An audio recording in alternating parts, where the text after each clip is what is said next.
Faribault, Present. Mickey Palia, Present.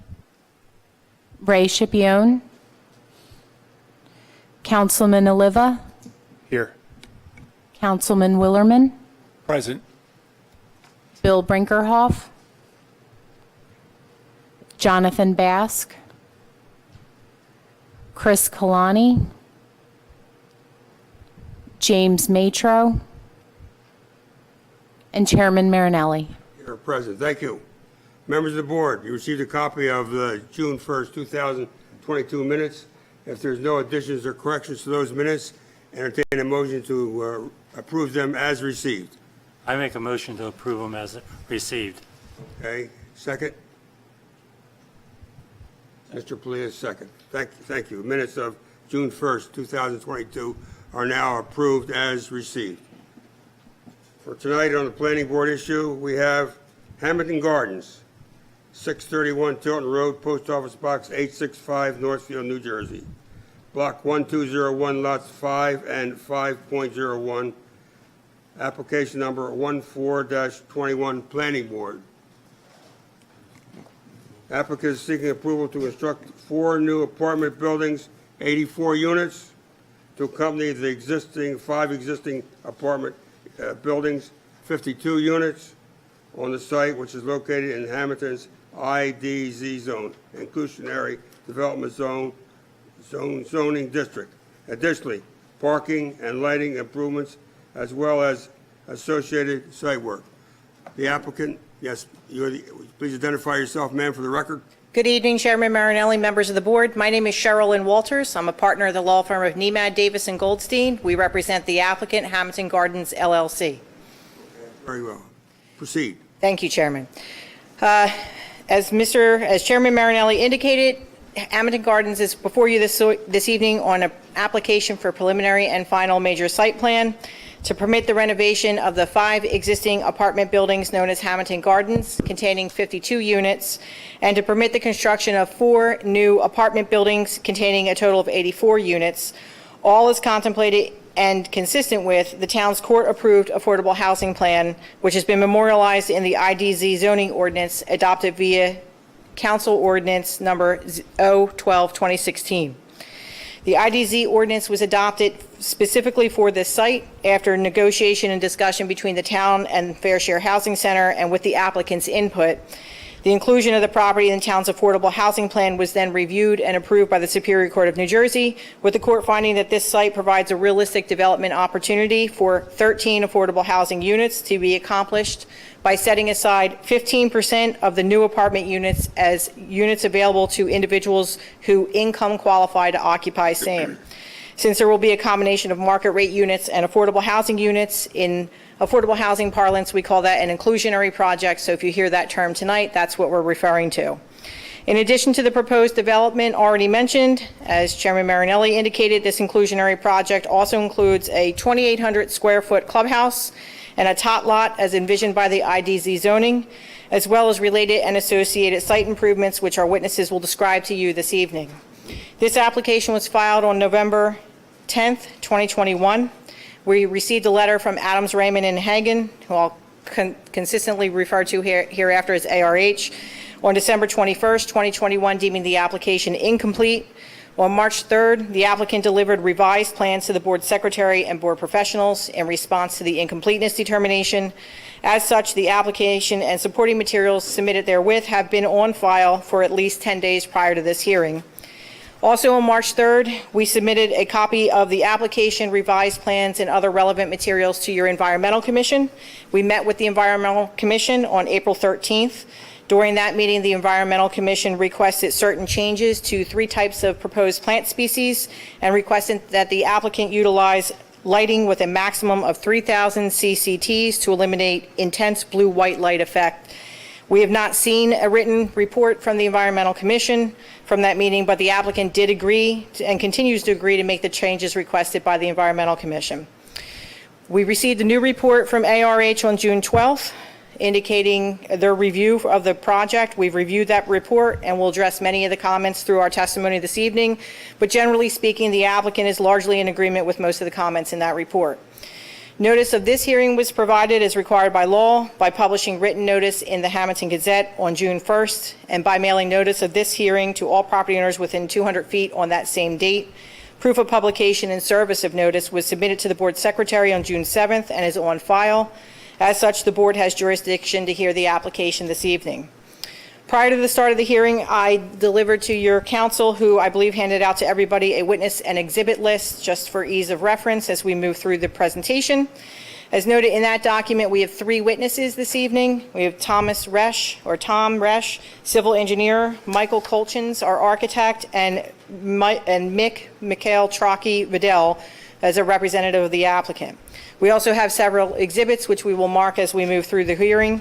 And at this time, unless there's any questions for my opening, I'd like to start with testimony from Mr. Resch.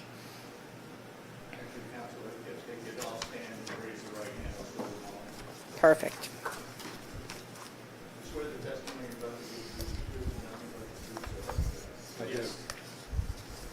the record, Secretary, do you have the 3 just sworn in's names and addresses? I have them on the witness list. Gentlemen, please identify yourself. If it pleases the chairman, I'll get them to go through their names, addresses, and credentials as we move through the hearing. Okay, thank you. Tom, please step up to the mic. If you can't hear me, let me know. I'm usually loud enough to step away from a mic. I think there's a mic here for anybody who needs it. Yeah, I'm going to give that to Mr. Resch. Thank you. Dr. Hosick? Yeah, one thing to add, and it can go in whenever it goes in. I spoke to Dan Bachalis, who's the chair of the Environmental Commission, because I thought we had sent a letter, and apparently something happened. I don't know what happened.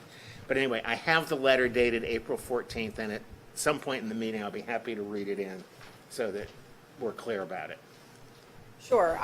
As long as it's consistent with our discussions during the meeting, I don't think we're going to have a problem with it. I think it is. Okay. Okay.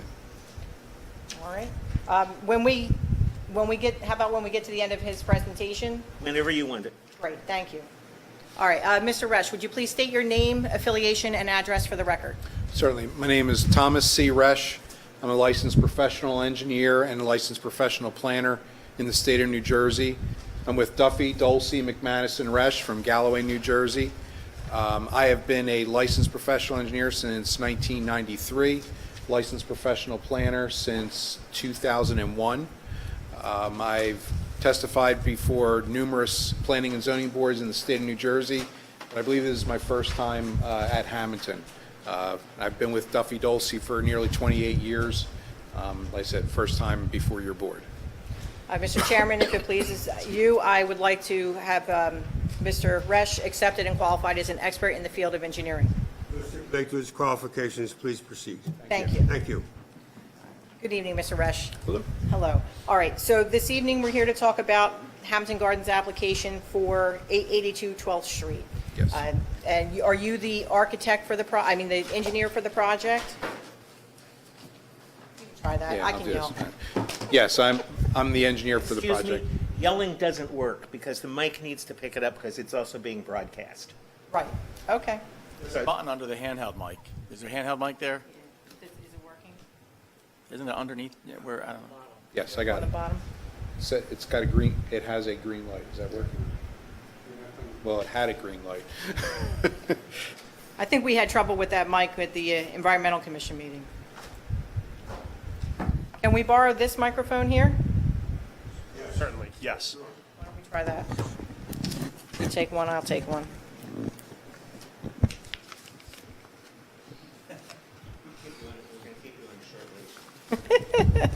I will do the best I can. Okay.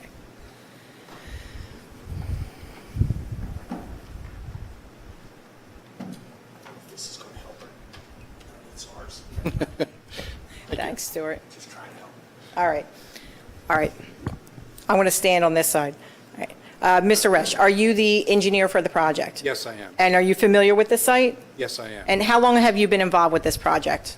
At least a year and a half myself. Other partners in my firm have been involved for much longer when it came to developing the concept plan for the property as well as the ordinance, that was adopted for it. Okay. Can you please orient the board to the site and the current surrounding uses? Certainly. As Ms. Walters noted, we're block 12.01, lots 5 and 5.01. We are located on the, I'll call the southerly side of 12th Street or Route 54, whichever you prefer. We are 12.7 acres. We're basically a rectangle, 429 feet along Route 54, 1,295 feet deep. There's a small notch of about 30 feet in the back along Commerce Way that is not our property, but for all intents and purposes, we are a rectangular lot. Let me just interrupt you for a second. You're referring, let the record reflect that Mr. Resch is referring to an exhibit. Would you please identify the name of that exhibit? It's called an aerial plan. I have a date of 4/13/22, which is the day we were here with the Environmental Commission, the same exhibit we used at that time. Mr. Rapp, would you mind pulling that a little closer to the mic? Just because, I know the mics are sometimes hard to pick up at a distance, so I appreciate it. Mr. McGarty, would you like to mark that as A1? Thank you.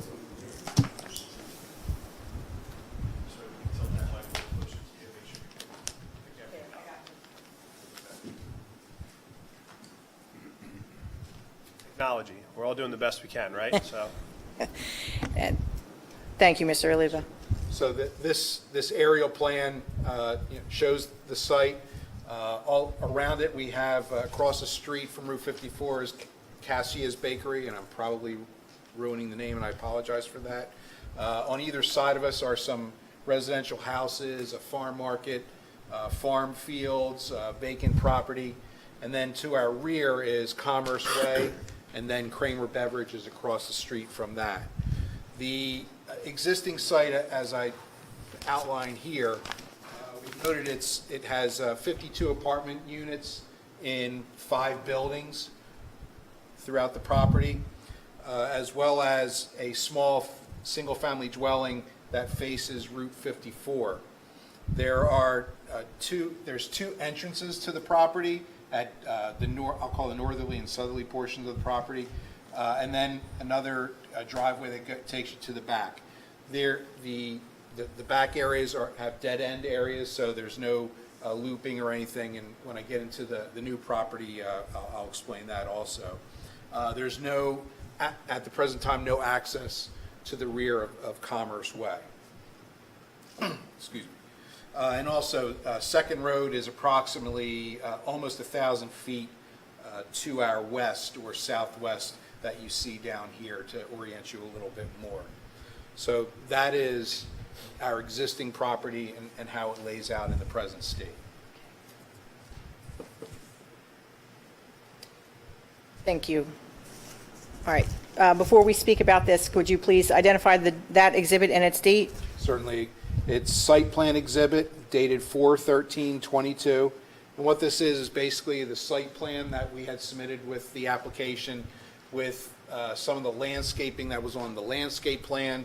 And then we put a lot of nice colors on it to make it look nice from a distance for you. Before you move on, Mr. McGarty, can we identify that as A2?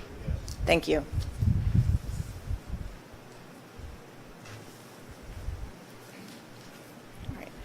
Now, what you see here is there's 2 things happening on this site plan.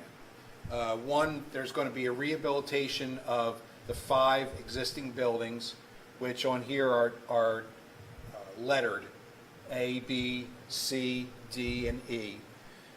And then there's also going to be the construction of 4 new apartment buildings containing 84 residential units, which will include 13 affordable units. And they're identified as buildings 1, 2, 3, and 4, primarily in the middle of the site. We will also be removing what was previously shown, that single-family dwelling that faced Route 54, and we're going to be replacing it with a 2,800 square foot clubhouse. And I want to state it is 2,800 square feet.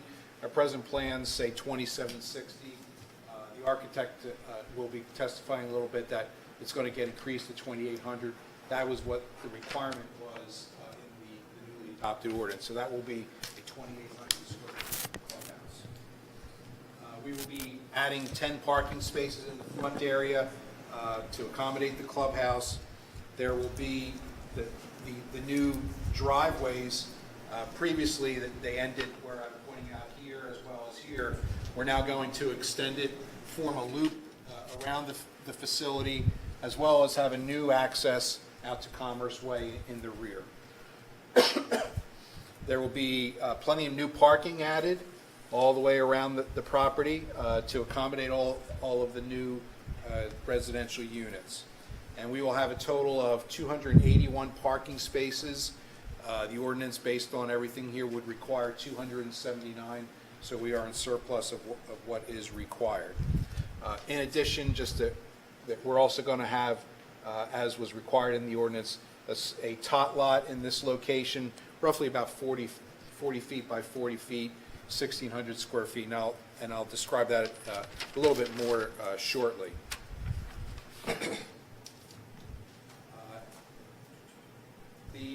When it comes to the breakdown of units of the 84 new units, we're looking at 12 one-bedroom, 60 two-bedroom, and 12 three-bedroom units, though the overall distribution could change as a result of any market conditions at the time of construction.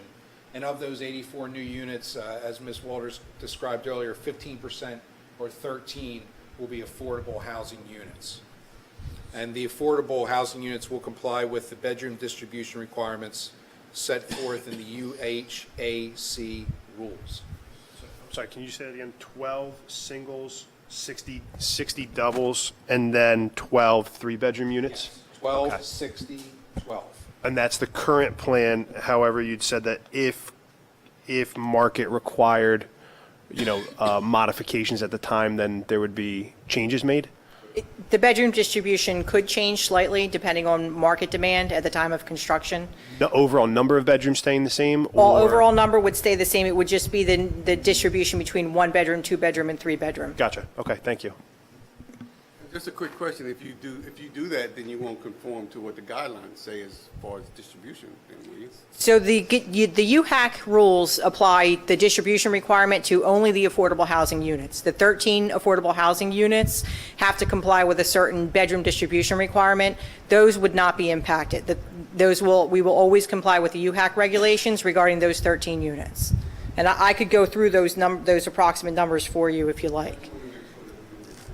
Okay. The clubhouse, as I described up at the front, as I noted, it's going to be 2,800 square feet. The height will be 22.5 foot. That's a revision. Currently, it's 23 and a half. The allowable is 22 and a half, and the architect, Mr. Colchins, will describe how that will be achieved or testify that that will happen. And the reason I bring that up is in ARH's review memo from June 12th, they noted those would be variances if we didn't have 2,800 square foot or the 22.5 height. So we're taking those possible variances away at this time. The location, as I noted, was in the front. It's going to be 65 feet setback from Route 54, which is the requirement for principal buildings. There's, in ARH's review, they indicated that we would probably need a variance based on your ordinance section 175-87, so that accessory structures must be located in the side and rear. I'm going to provide some testimony to note that we believe that that's not the case. The inclusionary development zone ordinance that was adopted, specifically 158.1D2G, provides that all accessory structures shall be permitted within the setback areas for principal buildings and comply with 175-87, and principal buildings are permitted in the front yard. The concept plan, which the ordinance was based on, showed the 2,800 square foot clubhouse in this precise location that we show it. So we went right along with what was anticipated at the time of that.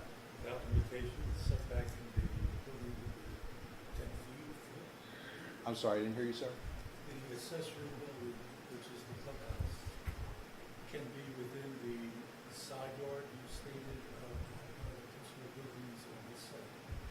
The ordinance section that was in ARH's memo says that accessory structures should be in the side or on the side or on the rear, not within the front. So that's where we're, But the side yard requirements and the area requirements and bulk requirements still apply as far as the distance between the structures, correct? now it is our understanding that the section of the IDZ ordinance, the new ordinance, was drafted to account for the location of the clubhouse in the front yard, as long as it met the required setback for principal buildings, which is 65 feet, and we have done that. So we believe we do not need a variance for, that was identified in ARH's review memo. Next, I'm going to get into parking. Presently, there are 102 parking spaces for the property. We are going to, as I mentioned before, have 281 because 279 is proposed according to the residential site improvement standards. And that's based on the bedroom distribution. But it pretty much comes out to like 2 spaces for every unit, because they almost generally average out to a 2 bedrooms, and that's what it is. So we're right on the money there with 281 proposed, 279 required for the project. Regarding ADA requirements, based on the number of required parking spaces, we would have to have 7 accessible parking spaces. We have 10 throughout the site, 2 at the clubhouse, as well as generally at least 2 for every new building, the larger buildings, and 1 for the smaller buildings. So they're equally distributed throughout the facility. I have one quick question, since we jumped over parking spaces. Any plans for EV charging at those parking spaces in conjunction with the state's new ordinance? Perfect. I'm going to let you guys just continue rolling, and I'll say my stuff. You're covering it. About parking spaces, I had one question too. Of the 281 parking spaces, does that include the 12 in front of the clubhouse, or are they separate? That includes the 10. There's 10 at the clubhouse. So it's a total of, because what's required is based upon the residential units plus the clubhouse. I believe 7 might be required for the clubhouse. So the total is for the entire facility, both required as well as proposed. Thank you. How about visitors' parking spaces? That's part of the residential site improvement standards. I believe that what is required includes about a half of the space for every unit, and it has to be a part of, I forget the exact wording, off-street parking or surface parking, which we have. So that's all included within here. It's not an extra requirement. How many? Half of a space for every unit. So of the roughly, say, 2 that we need for each unit, about a half of that is, a 0.5 spaces is actually part of is guest parking. That enough, you think? I see, that seems to be one of the problems in these units. There's never enough visitor parking. I can only go with what experts above me have required. You know, it may or may not be, but you know, that is what it is, part of residential improvement standards for the whole state of New Jersey. It's not just for this particular area. So, and Tom, just to clarify, we have 281 spaces where 279 are required? Correct. Okay, thank you. Electrical vehicle charging stations. They, I believe, became a required law last year, such that we have to have make-ready locations for electrical vehicles throughout a residential property. It's about 15% of the required parking spaces. So we have 42 make-ready parking spaces. And they're located really all throughout the site. They're at the clubhouse. They're in different locations throughout the parking areas. And I've distributed them such that we call them either EV2 or EV1, which means an EV2 it'll be a make-ready, centrally located such that you can have 2 charging stations on it, that it can charge 2 cars at one time. Whereas an EV1 would be at a location where it'll have 1 charging station two charges. So they are located throughout the site. Can you define make ready? Does that mean? question. Does that mean you're putting in the basic stuff, but not really being able to charge? You're just setting it up to be at some point in time in the future? Or are you talking about a total, complete charging station? I believe that it's the basics to it, like the electric and maybe the stub, but then there are requirements of how much has to be put in at certain times, and I'm not exactly sure. I believe a third of the make-ready have to be within a year and a half of the first CO, and then another third another time later, and then the rest of them after that. I just don't quite remember the exact timeframes. I think I have it on my site plan, but I don't quite remember what the timeframes are. All have to be made not ready, totally ready by the end of the project? Yeah, by the end, Correct. I believe it's within like 5 years. It's a 6-year period. 6 years? It's a 6-year Thank period, you. yeah. So you have to put a third in and have them ready and available. I think it is within 18 months of the issuance of the final CO. And then the next third of the 15% requirement has to be ready and active within 2 years from that, and then the next third 2 years later. So within 6 years, all of them have to be up and ready. So what, Tom, is it in anticipation of providing EV spaces, will the contractor or the developer run the electric for all 42 spaces at the same time? I would anticipate they would.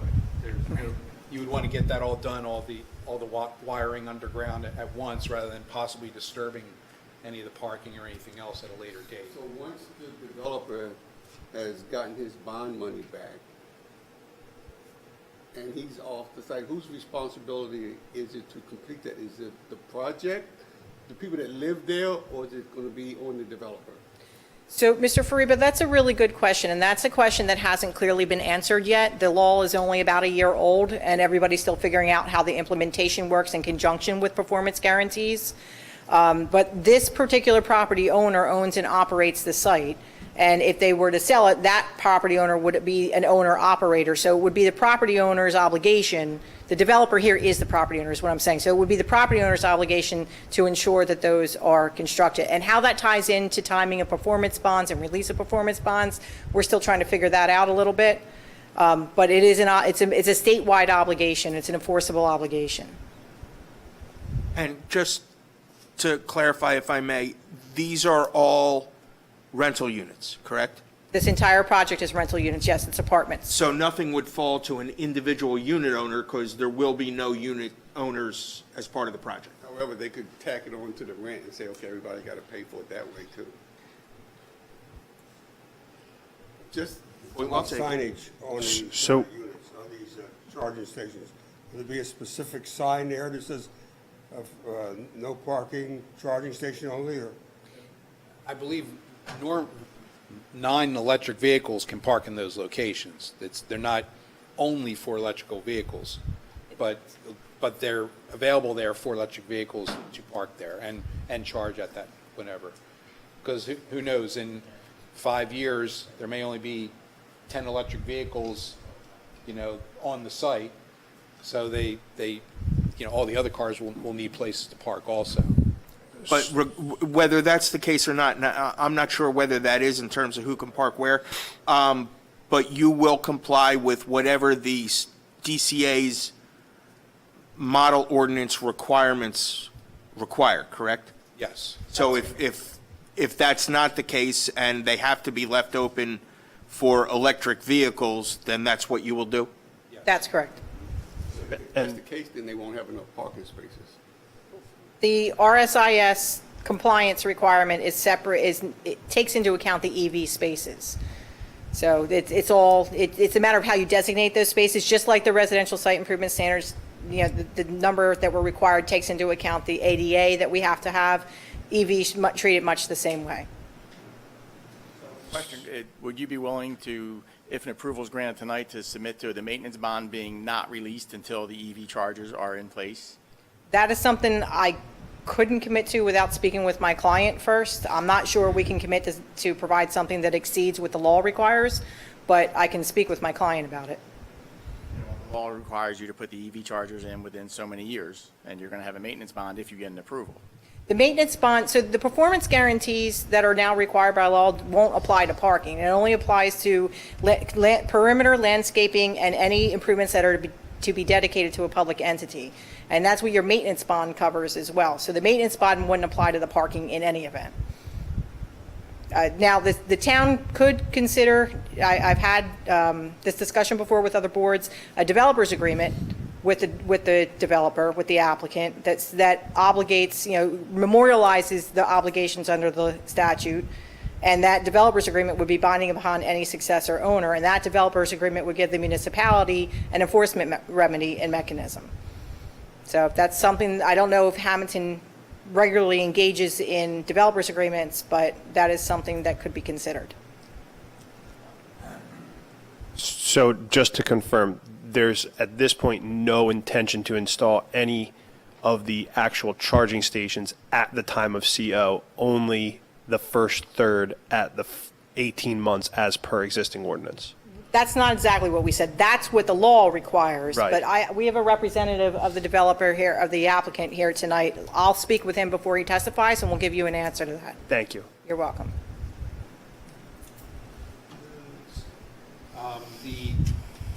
The traffic, I think it's pretty self-evident how traffic will flow coming either from Commerce Way or from Route 54, how they can easily circulate throughout the site. We have 25-foot wide drive lanes. The parking spaces are your standard 9 by 18 in width.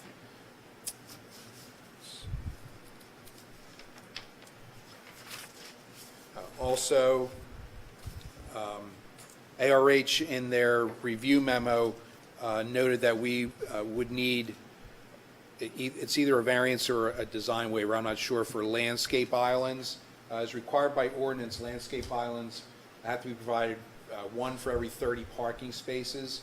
For the new parking areas, we meet that. I believe 6 is required. We have at least 6. But they also noted that for the existing parking areas, there would be 4 required. So in order to possibly meet that, we would have to remove a parking space to install an island, which, it's preferable not to do that. We have 281 spaces, 279 are required, so we prefer not to get much closer to the requirement or below it. So just want to state that that is indicated in ARH's review memo. If I may, Mr. Chairman, I had a conversation with the applicant, or with Ms. Walters, earlier in the week, and it was my recommendation that we leave that decision as to whether you would, whether the board would, to the board. In other words, whether the board would prefer eliminating 1 parking space in order to pick up landscaping in the parking area, or whether you would prefer to eliminate the landscape requirement for that space in order to maintain an additional parking space. And we'd leave that up to you. And we could talk about that once they're complete their presentation. All right, thank you.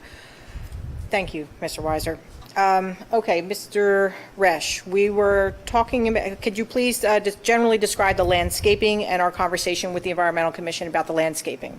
Certainly. We have, my notes on it, excuse me. As you can see, we provided different types of landscaping around the property. We have some buffering materials around basin number 2, which I'll describe in a little bit, and that has some red maple trees, as well as eastern red cedars and some compact inkberry. There's some other red maples at some of the other islands throughout the property. There are a bunch of foundation plantings around all of the new buildings, as well as a few other landscaping items elsewhere. There, I believe, at the Environmental Commission, there was 3 different species they recommended that we eliminate and replace them with a different type of species, and they recommended different ones. I can't quite remember the names of them, but we agreed to do that, and we will do that. And I don't believe there was anything else that I could think significant from. I think they made some suggestions regarding the plant maintenance schedule, which we also agreed to incorporate. Okay.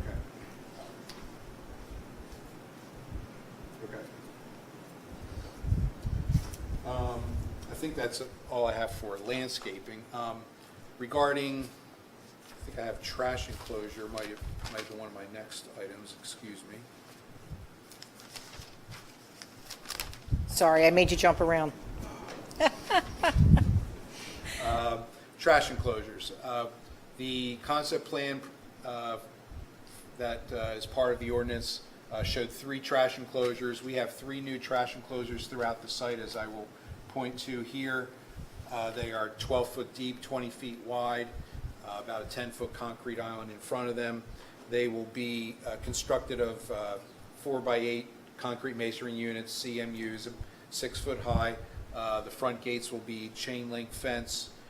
There's also an existing trash area behind Building A, and that currently services all the units, including the 2 in the front and the existing house, and that will be utilized for the clubhouse as well as the 2 buildings up front.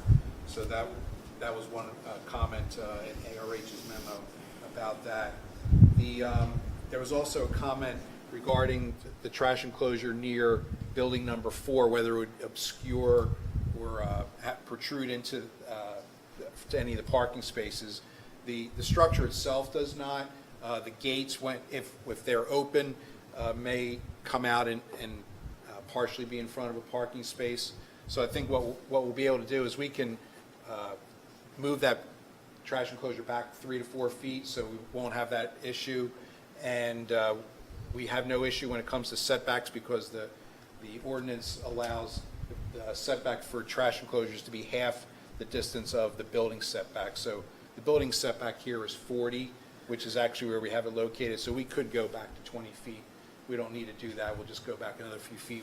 We won't have that possible issue there. And Mr. Resch, are those trash enclosures going to also be screened with landscaping? Yes, I believe we have eastern red cedars around all of them to, as they fill in, they'll screen those trash enclosures. Thank you. The tot lot. I think I want a little bit I needed to say about that. 40 by 40, as we're showing here, as required by the ordinance. It will have a fence around it. It will be open from dusk to dawn. It will not be lit. Those are a few comments that were asked to be addressed in ARH's letter.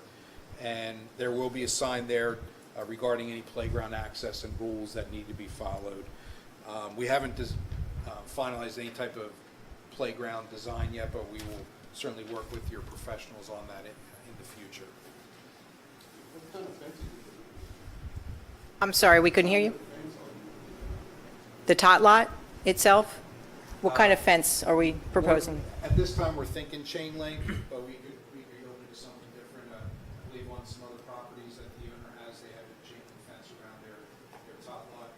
But that could be, there's other preferences, we can look into that also.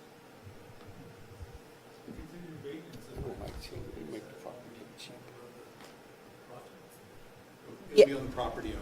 Yes, Mr. Willerman, it'll be on the property owner. We have the property manager here to testify, to explain how the property is managed, how they manage their other properties, and how it'll be consistent with how this continues to be managed. Everything that is not a rental is part of the common element. That's correct, and is maintained and managed by the property owner. There's another section in this new ordinance about common open space. 15% of the whole property, which is 83,000 square feet, has to be a common open space, and we meet that requirement. And we had given an outline of different areas that encompasses on the plan that I'm pointing out here, including the tot lots, some areas in the back and the side, and plus there's probably some other areas that could be considered common open space, but those are ones that we got areas of and designated on the plan, so we show that and we meet that requirement. That's inclusive of all the areas in the drainage basin as well, correct? Yes. So that's not really, we're not looking at usable open spaces, open space that is not really. It's, I would say most of it truly is usable, is, at least open enough, cleared areas. It isn't wooded areas that I'm considering open space. These are areas that are open, even up here, down here. There are areas that, for grading purposes, I believe up in here had to get cleared, so they are open space that could be utilized. Would you say that more for passive recreational opportunities as opposed to active recreation? That was my next question. Yeah, I would say more for passive, for the most part. I'm not saying you couldn't do, have throw a ball around and do stuff like that. Some of these areas are pretty open. You could do some things back there. And for active recreation, we also have the tot lot as well, correct, Tom? Correct, yes. Next item is stormwater management. Presently, this property has no stormwater management on it. Most of the site slopes from back to front, and any rainwater makes its way really out onto Route 54. That's how it is in the present condition. For the proposed, we of course have to meet all applicable requirements and store runoff and release it less than existing conditions due to the new improvements. So in the front area, for the new parking and clubhouse, we had designed a small basin in the front that will accept the rainwater from that, infiltrate it, and then release it at rates less than it presently does into the same general direction that it goes now. In the middle part of the property, we have I'll call the main basin, it's stormwater management basin number 2. That will receive rainwater from most of the new improvements. Some rainwater will actually first go to some bioretention systems I'm pointing to here. Those are shallow, I'll call basin, but they're highly vegetated. They can handle a lot of precipitation and standing a little bit of water in them. So those will overflow and go into the basin there. And then it's designed to discharge any excess runoff via a pipe to this general area here, which will then go out onto the driveway, which is the same general direction that everything goes right now. And the rates of runoff will be less than what is required for that area.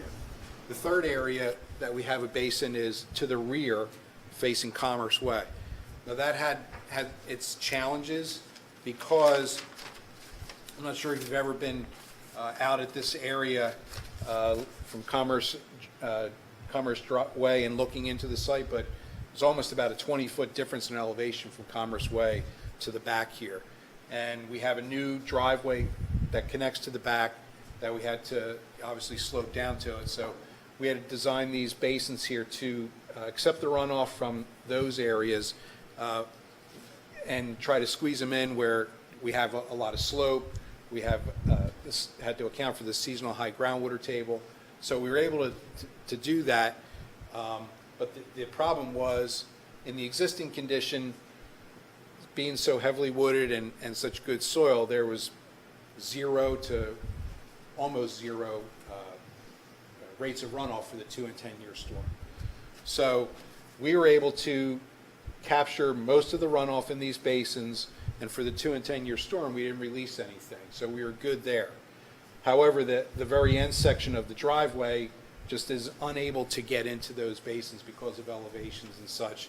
So there's some rates of runoff that run off there, and because of that, we exceed in the proposed condition what is allowed to be discharged.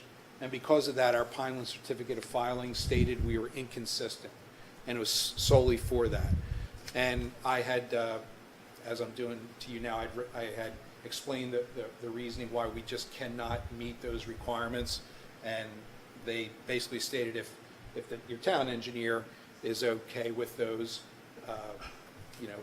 our explanation, then they'll be okay with it too. And I'll let your engineer stated, but in his letter, he basically says that he agrees with everything that I've stated and why we really can't meet the letter of the law per the regulations. And Tom, just to be clear for the record, we meet the 2 in 10-year storm requirement, right? It's the 100-year storm requirement? Actually, it's opposite. It's the opposite, all right, We so actually please meet- clarify. We meet the 100-year storm, it's the 2 and 10-year storm, and it's solely because of the rainwater at the very end of the driveway that just cannot get into the basin. That's the sole reason. The basins themselves are doing their job with really not letting any water out until you get to the 100-year storm. Let me see, I have it written down. It's fairly shallow.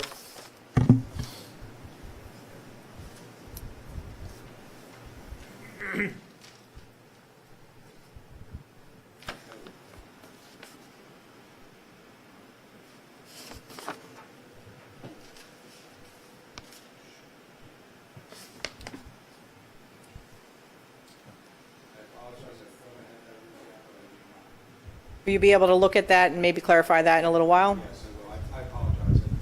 I wrote the other two down, but not that one. All these basins, you don't anticipate having water there at times beyond the storm for an excessive period of time, do you? Correct. We had to provide calculations based on the permeability rates that were taken, that they will drain within a certain period of time. I think it's within 72 hours, and they all will drain based on those calculations well below 72 hours. I think most of them were less than 10 hours. There's some pretty good soils out there that they should be able to drain quite well. So that is my testimony for that.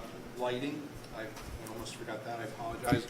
We will have, presently, on the existing buildings, there are at least 2 floodlights one at each corner that illuminates the existing parking.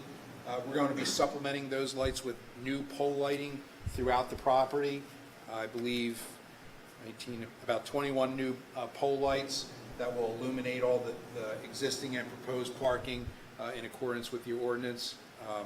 They're going to be 25-foot high LED lights, Visionaire VLX, and they will be on photocells for dusk to dawn illumination, which the floodlights on the buildings currently are, so it'll be consistent with that.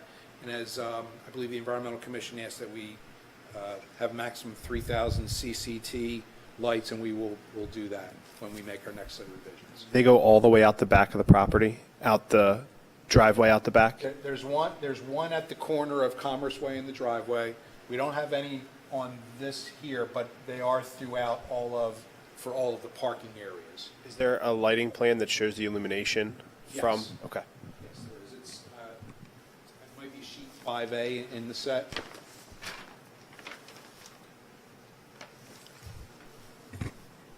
Is this one?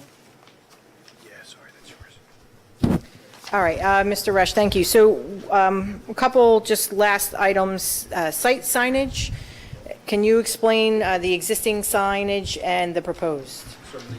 There is an existing site sign up at the northerly corner entrance. The applicant intends to replace that sign with a similar but updated sign. It will comply with any ordinance requirements for size. It will be lit and will be consistent with any of the clubhouse colors. There's no detail of that on the plans. We didn't have anything, but it will be within any ordinance requirements. Currently, there is no sign proposed or shown at the entrance to Commerce Way. We can provide one, a small one there.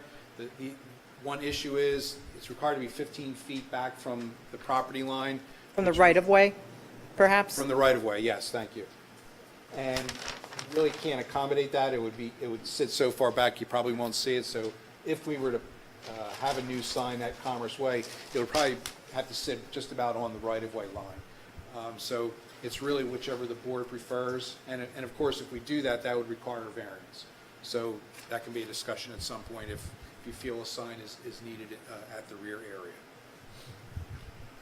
And then with respect to outside agencies, have we received a review by Atlantic County Yes, Atlantic County issued a notification of favorable review. It was not a formal review because we are not on a county road or impact any of the county waters.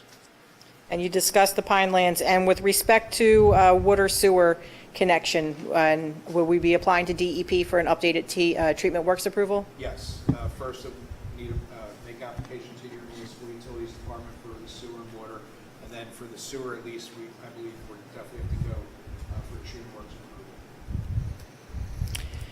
And you're going to submit directly to the municipal utilities department? Yes, I will. Post-hearing, okay. Yes. And Chairman and members of the board, we did not receive any other review letters from any other departments within the town. So if there are any review letters or comments from the police department or your fire official, we'll of course take those into account and work with them to resolve any of their concerns. All right. Those were all the questions I had for Mr. Resch. If anybody has any further questions. Yeah, I perused your traffic study. Are you prepared to testify on behalf of the traffic engineer, or is he going to testify? I only know the basic conclusions from it. It was prepared by Horner and Keener Associates. Right. I believe it stated that all of the drive areas would operate at least at a level of service of C, which is acceptable for this type of facility, and that it would have no material impact to the roadway systems and the traffic to it. Was there any consideration to the adequacy of the egress and ingress to the site as terms of whether or not those facilities would need to be upgraded at all? Do we need accel lanes or decel lanes at all? No, there was nothing to that effect, nothing recommended. And also, they were going to submit a recommendation for a letter of no interest to the state DOT, because this is a state route, as I'm sure you know, Route 54, based on the number of trips that may increase and the percentages, it fell within the guidelines that the state would not have to formally review the project. Obviously, the trip generations are going to go up substantially. The project is a lot bigger than it is right now currently. And that assignment of traffic to the street, you feel would not present a problem as far as getting out onto 54, which is a two-lane highway? And So we have submitted a request for a letter of no interest to DOT. We're still waiting on a response to that. If they acknowledge that and issue a letter of no interest, that's DOT's acknowledgement that we don't need to make any roadway improvements to accommodate the new traffic. And if they do request that we make changes to the access or roadway improvements that impact the site, we'll obviously be back. by those, you mean anything internal to the site that may need to be accommodating the additional traffic attempting to either get into the site or off the site. Correct. And not necessarily just the improvements to the highway system external to the site. So DOT would only tell us whether or not the access points are acceptable as they are. They would restrict or not restrict movement in and out of those access points. And they would tell us whether or not we need additional traffic calming measures on the roadway or a center turn lane, things like that. So if the proposed site or existing and proposed to continue site access along 54 or any of the roadway conditions change as a result of DOT review, then we would obviously have to comply with those. Internally, those links to the Route 54 now, the majority of the construction is going to be inside the site where you're dealing with primarily parking areas and whatever egress and egress improvements that you have to make for the new buildings. But as far as those roadways that link that part of the site to the outside of the site, but internal to your site, those are adequate enough to accommodate the additional trip generation without any additional upgrade or improvements? Yes, based on what I read in the traffic impact study, that's correct. There is our traffic engineer did not recommend any other external improvements. He didn't feel anything would be necessary. Internal site circulation should work as proposed, and we have the secondary access that's required in the ordinance out to Commerce Way to help alleviate any roadway traffic or impacts on 54 as well. And that leads, as you know, right out the second, which also has a traffic light at Route 54. I'm assuming that the local fire officials have indicated that everything is laid out design-wise as far as permitting access by emergency response vehicles internal to the site. Well, that's what I indicated before. We have not received any review reports from any departments, fire official, police department, anybody else on behalf of the municipality. There is a recommendation in ARH's letter to relocate the existing fire hydrant. We're going to coordinate that with the fire official. I assume at that point, if he has any other comments, we're definitely going to have to address that. If any of those comments trigger any site plan changes, we'd have to come back for an amended approval, but we don't anticipate that to be a need for that. The height of the structures being proposed, the new ones, is, Our architect will testify to that. I just am interested in terms of the type of equipment we would have that would be capable of dealing with, an unfortunate circumstance in any one of those structures, and what the design requirements of the roadway system would be in order to accommodate those types of vehicles. So the residential site improvement standards have design requirements for drive aisle widths for these types of communities. And Tom, is it your understanding that this was designed consistent with those requirements from the residential site improvement standards? Yes. I'm not trying to violate the minimum residential guidelines for design standards I'm just trying to make sure that, God forbid, we can deal with any kind of a contingency should it arise at any of the new. We understand, and the developer, the property owner definitely wants to have a site that works, has safe and efficient access and circulation, provides for sufficient emergency access in the event of in the case of an unfortunate event. And if we have feedback from the fire official at any point that indicates we need to alter something, then, we'll definitely accommodate that, take that into account, and if it changes anything that you're hopefully, approving tonight, that would trigger amended site plan review, we would be back at that point. But we haven't received any comments, so it's kind of hard to plan for that. You can answer something that hasn't been asked. One question, on the lighting, you were correct, it was 5A. On the lighting plan, it appears that there's a dark spot where there's missing the throw of light between Commerce Way and proposed Building 4. It's about 200 feet wide from the intersection of Commerce Way up to right about where the intersection is in that area. Would the applicant be amenable to including additional lighting such that that area could be lit as well? Because it looks like about the throws of light that are consistent within the plan are approximately 200 feet. It looks like possibly one more subset of lighting would accommodate that. And what I can envision is that being either a heavily walked or heavily biked path in and out of the property. So I think you were saying it was about 25 lights. It looks like it would be approximately one additional to meet that. Yeah, yes, we will definitely accommodate that. That's not a problem. And we'll work out the details on that with your engineer.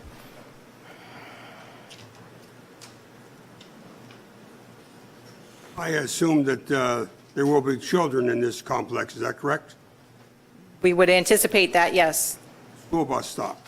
How is school buses is there going to be a school bus stop, or what solution do you have?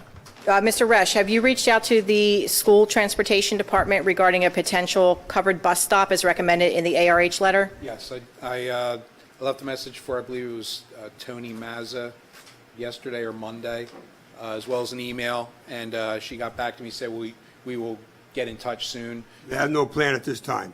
At this time, no. It's not shown on the plan. We will provide one. It was requested by ARH, and we're going to coordinate the location of that with the school's transportation department and your engineer.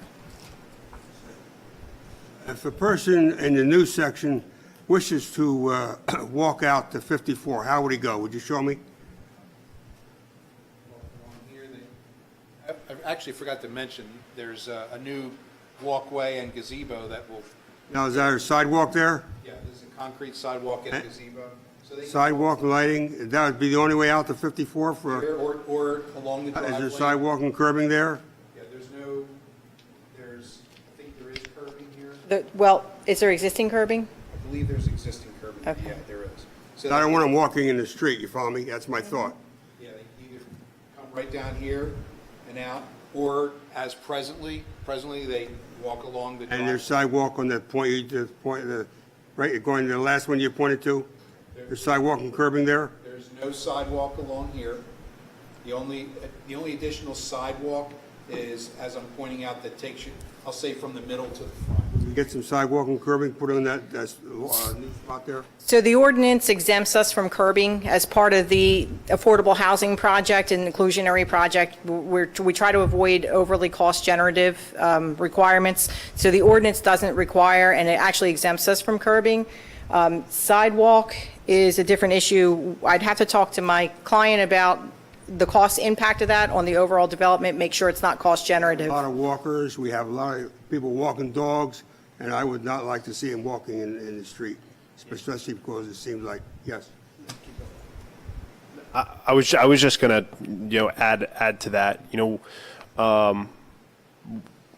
as we talk about this location, we're talking about 84 units, 168 bedrooms, possibly 330 people, right, in this area. That's about 2% of our community, right? So that's a big chunk. In that area, right around the corner at 11th Street, we have a park, right? So it can envision a situation or number of situations where children will walk or ride their bike from this location to the park. And I do feel that it's safest to have internal sidewalks to the location, especially on the ingress and egress marks, to ensure safety. So I just wanted to say, I do agree with the chairman's comments. We understand that. I have to coordinate with the applicant on that. The ordinance requires, with respect to sidewalks, I just had it, sidewalks shall be provided to reasonably connect the residential units to the parking area and shall be consistent with the concept plan. So the ordinance, this ordinance was carefully crafted as part of a settlement discussion and settlement negotiation. And the reason that certain things were excluded, such as curbing and sidewalk in general, was to allow the project to be an affordable housing project, an inclusionary project, without generating unnecessary cost-generative features. So the sidewalks that we have provided are consistent with the ordinance requirement to connect the buildings to the parking lot, and to provide sidewalk, if I may, from the building all the way around is going to be unnecessarily cost-generative for the project.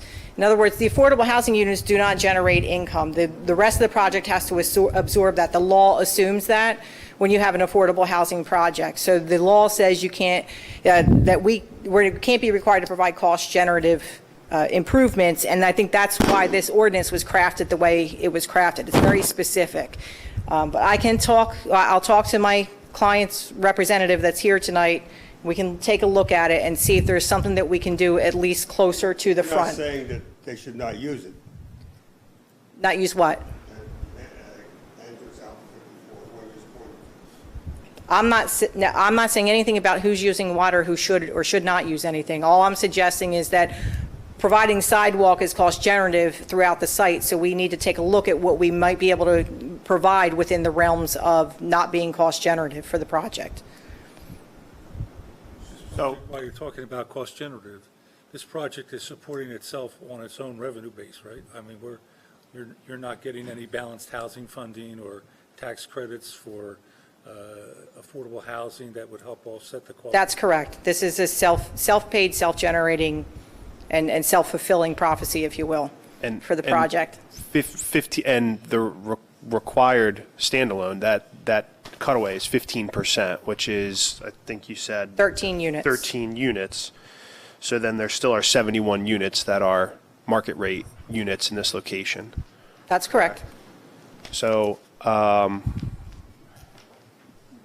understand. I don't know if our solicitor has any comments on sidewalk. Council is correct that the statute is very specific, the statute that was provided for this property. Pick up a little bit, sir.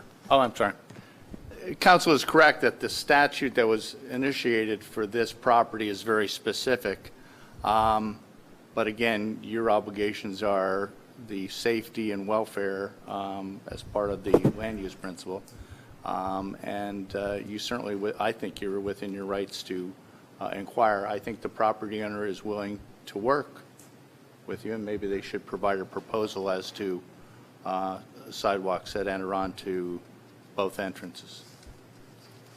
And just a quick question on, that's basically a road that we're looking at that goes up right there. That's basically a road. Is it wide enough that maybe just like a striped line along part of it so that they would walk within like a 3-foot area? I don't know whether is it wide enough to do that, where you just have a, I believe it's, I don't know, my scale would be, it's around the same width as the rest of these roads are, 25 to 30 feet at most. I'm not exactly sure what that width is to say it, but it isn't extraordinarily wide, you know, to necessarily do it, but it may be. That's an excellent suggestion, Mr. Faribault. We're going to take a look at that while I... just to kind of keep them to one side a little bit, you know? Is there a sidewalk on Route 54? No. So that sidewalk would, coming out of the property, would basically go into nothing? If she would walk right up? And again, 54 is not our jurisdiction. No, I understand. But I guess the purpose of the sidewalk is to keep people safe as they exit, but they're going to have to walk into the road there. That's... Yeah. That's its current existing condition as well, correct, Mr. Resch? Yes. Okay.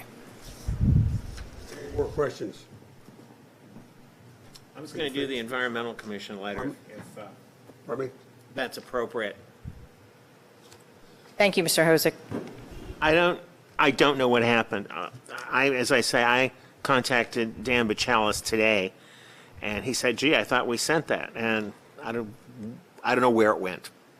So, but in any case, it's dated April 14th, and it says, "This is to advise you and members of the Hammonton Land Use Board that on Wednesday, April 13th, 2022, the Hammonton Environmental Commission approved the application for the development by the referenced entity for Block 1201, Lots 5 and 5.01, with the following conditions. The Commission expressed concern about the stormwater management modeling for the rear of the property, that part draining onto Commerce Way. We would recommend that this portion of the grading, drainage, and utility plan be examined in greater detail by the town engineer to ensure its full compliance with NJDEP, Pinelands Commission, and town requirements. In particular, the design of the final 60-plus feet of the drive opening into Commerce Drive should be reconceptualized to allow greater capture by Basin 3S, perhaps incorporating drain pans leading to the basin or other similar capture designs. The applicant has agreed to, this is 2. The applicant has agreed to revise the landscape schedule to include only plants native to the Pinelands and/or New Jersey. The planting and promoting of native plant species is critical in this era of declining population of beneficial pollinator species, as well as of a myriad of other species, including migratory birds. While the schedule is one of the best the Commission has reviewed, the following improvements can be made. And this is, I apologize for pronunciations already. Replace Caryopteris spirea. This plant is on the New Jersey Invasive Species Strike Force's Do Not Plant list. In addition to increasing the number of Clethra alnifolia, applicant might also consider Dasyphora fruticosa, brush cinquefoil, and 2 native Spirea alba, V. latifolia, and Spirea tomentosa, and the biologists can do with that what you want. Replace the 4 hydrangea mycophilia with the native hydrangea arborescens. Replace the 4 Ilex crenata, Japanese holly, with the native Ilex glabra inkberry holly, and I think you already did that. The lighting plan, 3. The lighting plan provides sufficient coverage and the use of LED-based full cutoff luminaries is commendable. Particularly commendable is the selection of a fixture recommended by the International Dark Sky Association, an organization devoted to improving the visibility of our night skies while also reducing the negative effects of glare and harmful impacts on human and wildlife health. The Commission has requested, however, that the applicant make one adjustment to the lighting specifications. The applicant should confirm that the CCT rating of the selected fixtures does not exceed 3,500 and preferably does not exceed 3,000. And I believe that's what you said a few minutes ago. That's correct. CCT ratings higher than this create an excess of blue-white light, which creates visual discomfort and may contribute to unnecessary health and other issues in humans and wildlife. 4, the number of large trash receptacles should be increased to afford all buildings easier access to waste disposal units. 5, while sidewalks are not required, apparently as a result of a settlement regarding affordable housing issues, the applicant should keep in mind the possible later installation of sidewalks to improve the walkability of the area. Making minor adjustments to the design of the proposed development now may save considerable resources in the future. 6, regarding the landscape maintenance plan and planting details noted in the landscape and lighting details plan, A, the landscape maintenance plan is well written and specifies the use of dormant oils instead of other more conventional pesticides. This practice avoids the use of pesticides containing neonicotinoids, which are severely harmful to pollinator species. B, the planting detail provides planting cross-sections that highlight the correct form of mulching, which creates a bowl around the plant rather than forming a mound or volcano against the plant stem. This latter formation is to be avoided at all times as it promotes the invasion of the plant by various insects and fungal pests. The Environmental Commission found the application overall to be a positive development for this portion of town and was especially pleased to see the attention given to environmentally sensitive green infrastructural elements, the use of dark sky sensitive LED exterior lighting, native plantings, and advanced maintenance techniques. Implementing the recommendations and agreements noted above will, we feel, help make this development even more environmentally appropriate. Thank you for the opportunity of reviewing this application. We look forward to seeing our conditions included in the Land Use Board's final decision on this matter. Is that consistent with what you remember? Well, mostly. I don't recall the conversation about potentially changing the grading in the stormwater management basin and the rear of the site, especially in that specific detail. I think our engineer testified there's really no way to reconfigure to account for that runoff that we can account for, and I'll leave it to your board engineer to comment his opinions about that. But with respect to revising the landscape schedule, lighting fixture, and the landscape maintenance plan revisions, we had already agreed to that. Trash receptacle sizes, our representative of the applicant will testify regarding the trash receptacles. I think you're going to find that what we propose is more than sufficient, given what they're using for existing conditions and what we're adding to the site by way of units. And the sidewalks, right now, they're in conversation to see what we can do to address concerns about no sidewalks. You didn't address the invasive species part. Sorry, was that part of the revising the landscape schedule to remove invasive species? Yes, we said we would comply with all those requirements. I would. So what they said at the Environmental Commission meeting, if I remember. That is what we said, yes, and we agree to continue to agree to that request. I would like to request a copy of that letter. I would love for you to have, I don't know what to say. No, that's okay, but if I could please receive a copy of that letter after the hearing? And then you can distribute it, please. Thank you. And I am really sorry. You should have had this, and it was written April 14th. You should have had it about a month ago. That was the day after we saw you. That's right. Yes. All right, no worries, it happens. All right, so if there are no further questions for Mr. Resch, I'm going to ask that we bring up my architect, Mr. Michael Colchins.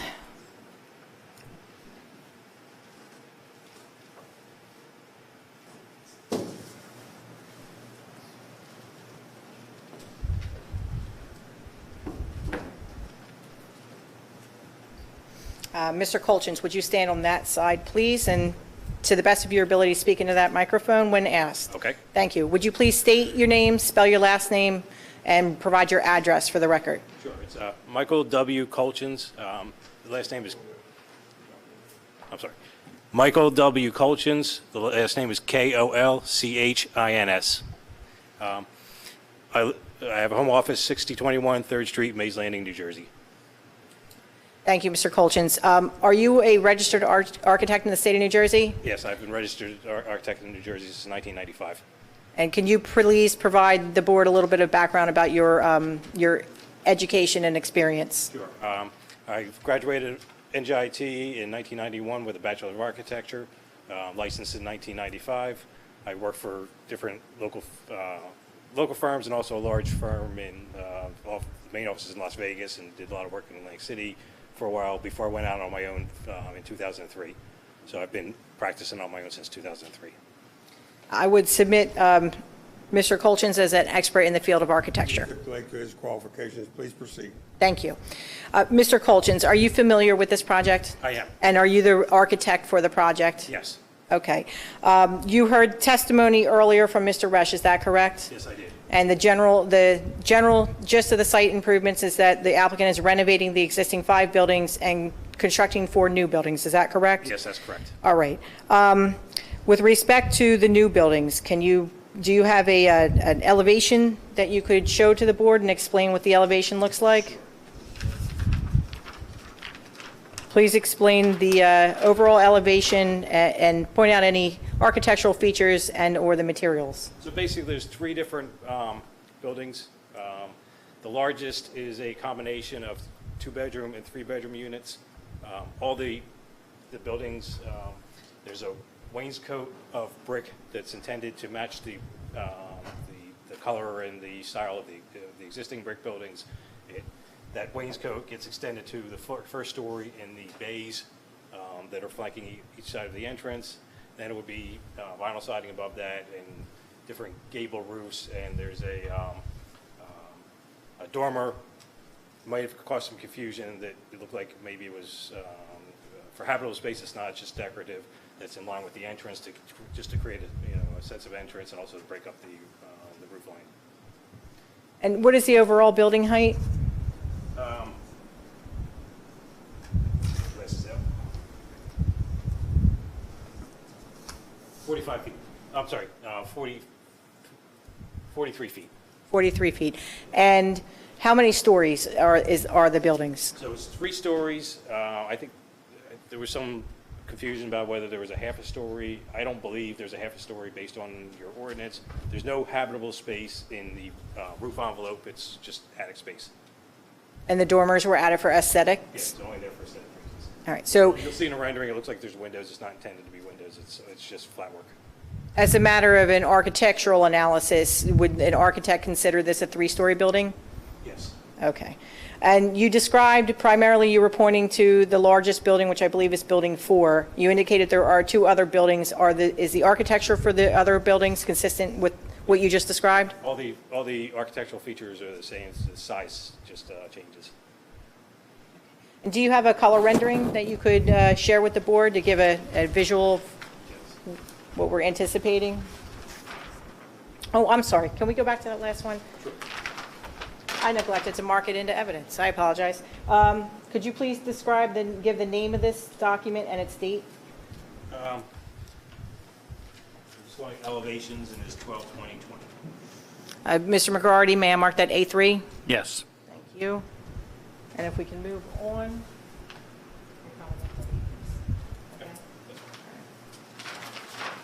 Copy there. Can you please identify the name of that document and the date? It's renderings. It's dated the same date, 12/20/20, but it was actually just developed today. Okay, so, I forgot to change the date on it. all right, so Mr. McGarty, may I mark that A4? Yes. Mr. Colchins, could you please just go back over the proposed features in the color rendering? So this is a rendering of the largest building. There's a wainscot of brick on the bottom. which gets extended to the first story in the bays, the box bays that are flanking each side of the entrance. And there's vinyl siding above that. There are gable roofs to help break up the long roof line of the long building. These dormers, which are probably what might have been generating the belief that there's a half a story, are just aesthetic. The renderer thought they were windows. They're not windows. It's just going to be flat roof. Okay. And the general color scheme that's contemplated at this time, you just state that for the record? It's gray siding with the horizontal clapboard is going to be gray siding, and then I'm going to change to a white board and batten on the bays flanking either side, on the gables facing the parking lot. Okay. And there's two images on this. Is that The second rendering is of the clubhouse. All right, so why don't we save that? You want to save that? All right, let's come back to that. With respect to the buildings, do you have a floor plan, a general floor plan showing a typical bedroom unit layout? Yes. Are you going to make all the older buildings look exactly like the newer ones? Not exactly, but we'll get to that.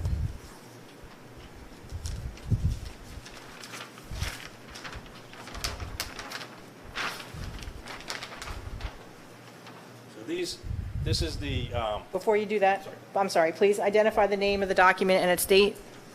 2 and 3 bed unit mix and 2 bed unit building plans. All right, and Mr. 12/20/20. Thank you. Mr. McGarty, I'm going to mark that A5. Yes. So this is the overall plan of the second floor. The floors are typical, except for, I guess something I should mention is all the ground floor units are going to be accessible. So the ground floor units are slightly different plans because the accessibility code requires more clearances.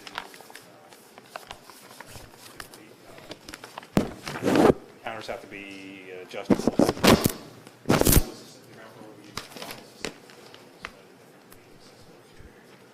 think this is the second floor, which would be the non-accessible units, and it would be typical of second and third floor.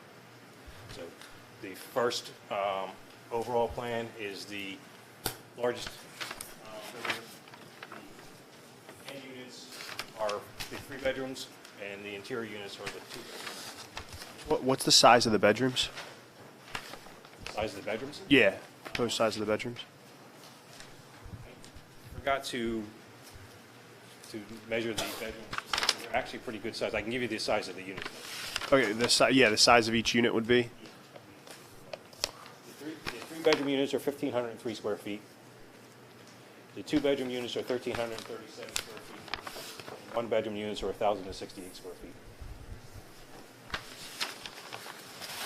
I believe the smallest bedrooms are at least 10 by 12. Thank you. Okay. Would you explain, I'm far enough back that I can't see much detail in that plan. That's a second floor, so you come in from, let's say, the front or the back, right? You can come in either way, correct? Yeah, there's a common stair system between the units. Okay, so you come in and you go up a stairs to that second floor, which is what you're showing. Yeah, so that in between the units, there's common stairs on each street front, on each parking lot, and those common stairs lead you up to common, I guess it would be a landing or corridor. I'm not sure what you want to call it. It's fairly large. And in the drawing, when you showed the elevation, there was sort of a square hole for that common area. Is there glass or is it open? It's open on the ends. Okay, that was what I wanted to know. And then, It's covered, but it's open on the ends. okay, and if I were going to go into the apartment to the left, Yes. how does that, just sort of, From the ground floor, you work your way up to a common landing area, and then there's doors to each one of the units. So at this landing level, there's a door to this 3-bedroom unit. There's another stair on the other side parking lot with a door to this to this 3-bedroom unit. Then there's a door to a 2-bedroom unit this way, a door to a 2-bedroom unit this way, and the whole thing repeats itself on the other side. thank you. That's what I needed to understand. That's an open air space, roofed, but no. Probably easier to see it on a rendering. So each one of these is the vertical access for the units. So they're open air on the ends, but covered by a roof. We have no elevators in this building, is that correct? And what's the thought there? Is there a reason? Or, I know cost-wise. What's the thought? Cost. Yeah. And all the accessible, Stairways open? There's a roof covering them, but they're open on the ends. So There's- this is open, there's no windows here, that's open air, but there's a roof over top of it. yeah, and you might be able to see it a little bit better here, too. In elevation, yeah, so here's where they happen in elevation. It's open ends, but this whole roof covers it. So it's mostly protected from the weather. Hitting them, right? It wouldn't be protected from a driving rain, but it's protected from, as long as it's not driving, it's protected.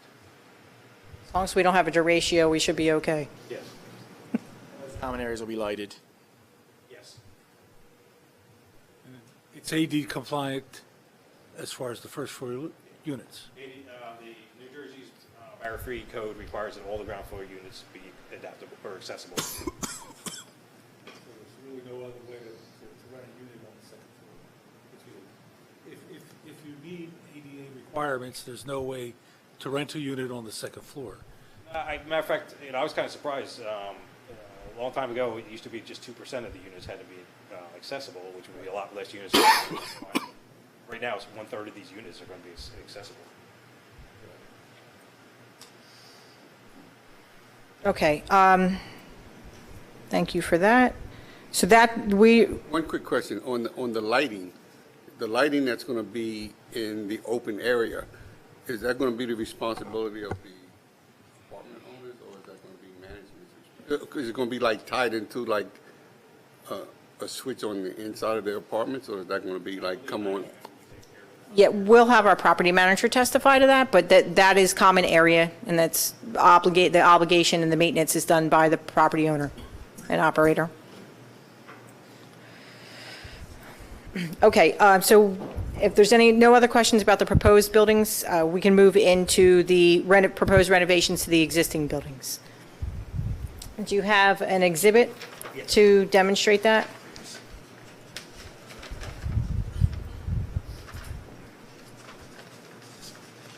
And just for the record, Mr. Colchins, all the exhibits that you've shown so far without color were part of the applicant's submission, correct? Yes. Okay.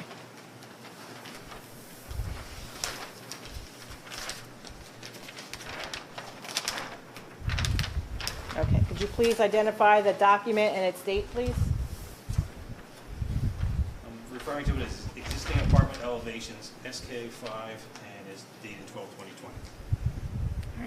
I believe we're up to A6, Mr. McGarty?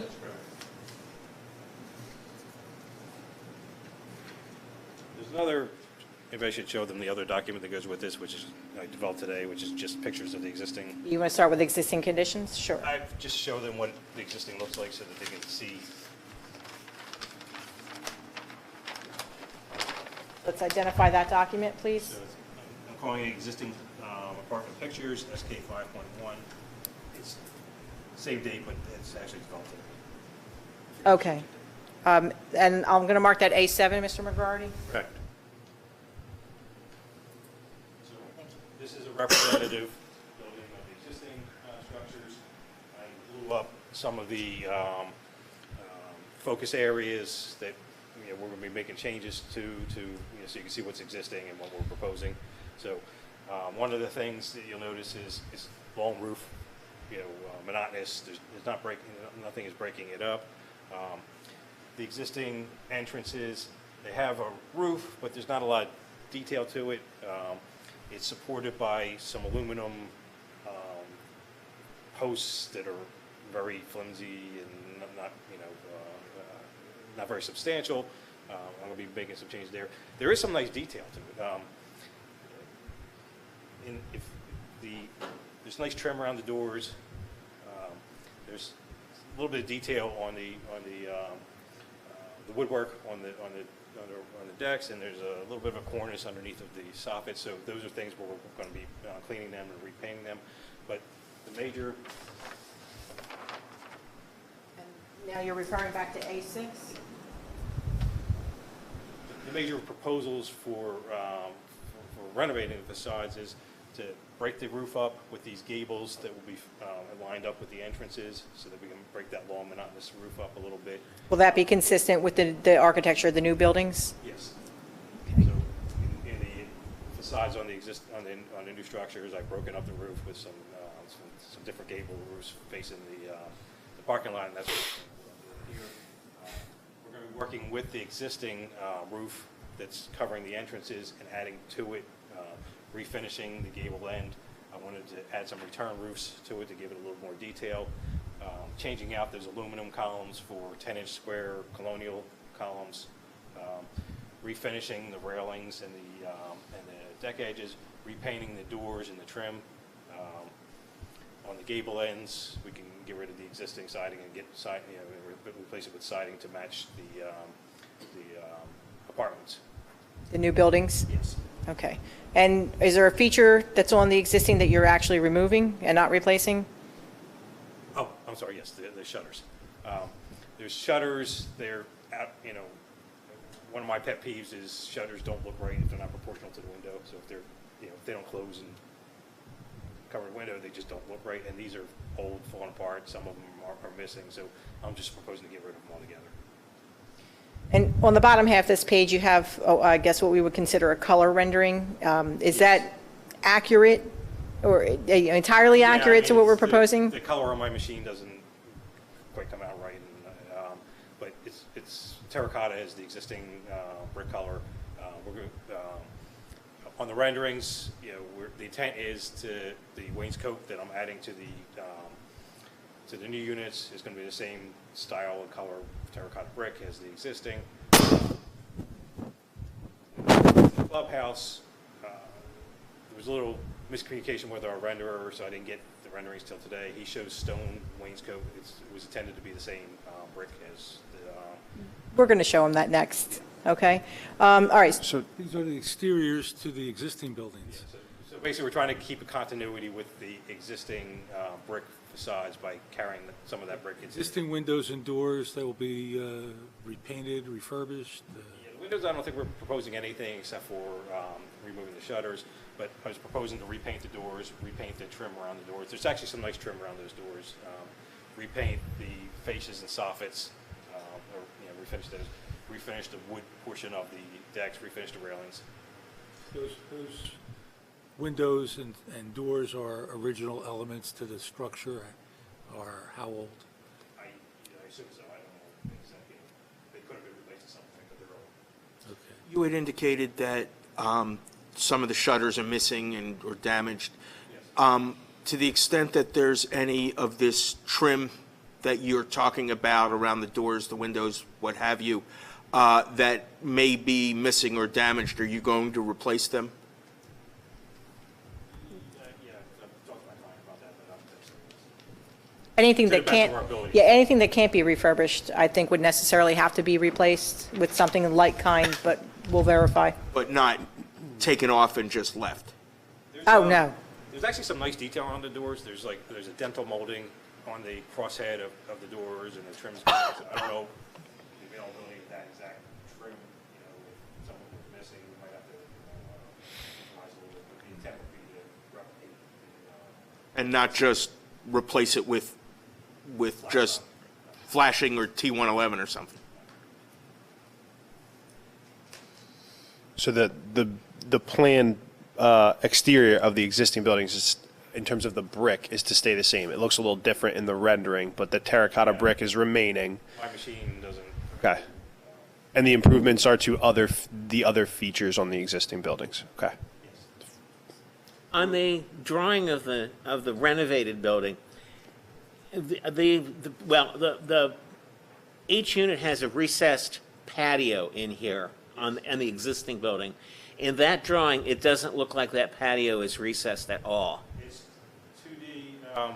One of the miscommunications with our renderer was that he didn't have time to get to the, intended rendering of, what we're doing here, so I had to put this together pretty quickly, but I tried to show a shadow line, it's 2D, that's why it looks like it's not recessed. Okay, so But the Mis- existing covered patios with renovations are going to remain? Yes. Okay, that was what I wanted to be clear about. Are we making any changes to the structure of the building? No, it's, the only structural change, if you can call it that, is those aluminum columns that are supporting the existing porch roof. We're going to be replacing them with, probably a wood structural column with a composite board surround. Roof colors and materials are going to remain this, are going to be the same color and match between the new and the old buildings? I did not indicate that we're going to be re-roofing the existing. You would have to talk to my client as to whether he intended to re-roof the existing or not. Okay, well then, let me rephrase the question. It would be a dark color. The new buildings' roof colors are going to match existing as closely as possible? Because that looks like it's actually sort of a reddish color, at least from where I'm sitting, on the existing roofs. I don't know whether that's your... I did speak to my client about the siding color. He indicated he wanted to go with a gray. I don't know if that reddish color roof would go with a gray siding, so it might be a different color roof. So we'll talk to our property manager about that and get an answer for you. But you are adding dormers to those long structures, right? You are adding dormers to the structures, or no? Did I Yeah, misunderstand? I mean, it's a gable roof, so I'm adding gable roofs Okay, in so, line with the entrances. okay. And that will blend in with the existing roofing, or will all the roofing be replaced? It would have to be, similar color, you'd have to be a similar color to the... Maybe something we have to talk to my client about as far as, You're gonna, excuse me, the gables, at that point, if it makes sense to re-roof everything, or how we would handle that. the gables, they get shingled too, right, after you add them in? Yes. So how are they gonna match up all? All my sword, I haven't had that conversation with my client, so... When we're done with this witness, I'm going to ask you for a 5-minute break anyway. We'll coordinate some of these questions that you've had with the applicant's representative and try to get you some answers. Okay? All right, so we've spoken about the new buildings and the refurbishment of the existing buildings, so the last thing to review is the clubhouse. Okay, so please identify this document and its date. It is clubhouse plan and elevations, SK4, and it's 12/20/20. Okay. Believe we're up to A8, Mr. McGrarty? Yes. Okay, could you please explain the elevations and the proposed materials for the clubhouse? Sure, so the elevations, again, it's the wainscot of brick to tie into the existing brick buildings. I've got a combination of board and batten, which was intended to be white, and the horizontal clapboard siding, which would be the same gray or whatever color the client may choose. So the mix of materials helps break up the elevation. Should I go back to the rendering so they can see the... Yeah, just if you would mind describing briefly the two side elevations. Okay, so the drive side elevation, we have the entrance with flanking gable roofs, and we've got the brick being extended up to in the entrance again. The white board and batten in the middle, and the bays on the end are going to be the horizontal clapboard siding. To the point about the issue with the square footage, somehow or other I made a mistake and I was 40 square feet off of the 2,800 square feet required.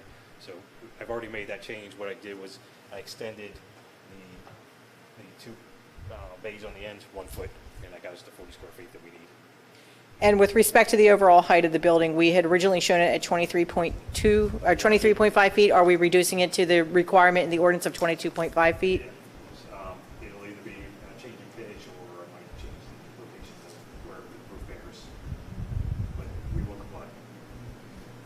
roof line on the new buildings, the gable ends and the roof itself, the high point of the roof will be level across. There's not going to be any breakup of the roof line there, or is it just by misreading the rendering from this point? So I think what he's asking is, are we going to have one consistent roof line with gables like the residential Actually- buildings, or is this roof line going to break itself Actually, this up? one's more dynamic than the, so I've got a higher, I got a high roof in the middle, and you'll see that on the two side elevations, that this is the high roof you see in the middle, the gable is dying into it, and I've got, another set of roofs on the end. Do we, So it's a variety of, different heights and different directions. It does create more visual interest than the other units. A little more dynamic. A little more dynamic. with respect to the floor plan, we'll come back to the color rendering in a minute. With respect to the floor plan, can you just briefly identify on here some of the amenities provided inside the clubhouse? So, we have the entrance off of the parking area, foyer, and then the two major spaces that we're providing are a large exercise room and a large clubhouse room. So they come off the entrance. There's a sales office in the front, and then the two wings. The one on the left-hand side is going to be a laundromat. I believe that's for the existing units that don't have laundry equipment. Right, well, yes, and we'll have Mr. Chalky Vidal testify regarding that. And then the wing on the other side is a kitchenette and a sitting area and a maintenance room. And are there bathrooms? Yes, there's common bathrooms as well. Okay. All right, and then we had another exhibit that sort of showed a color rendering. Do you have any color renderings of the? So this is the color rendering of the clubhouse from the parking, from the access to the parking lot. I'm sorry, so that's from the, not, It's not 12th Street, that's the, okay. the access road. Is 12th Street going to look substantially similar? Yes, it's actually going to look very similar. We can Go go back back. to the,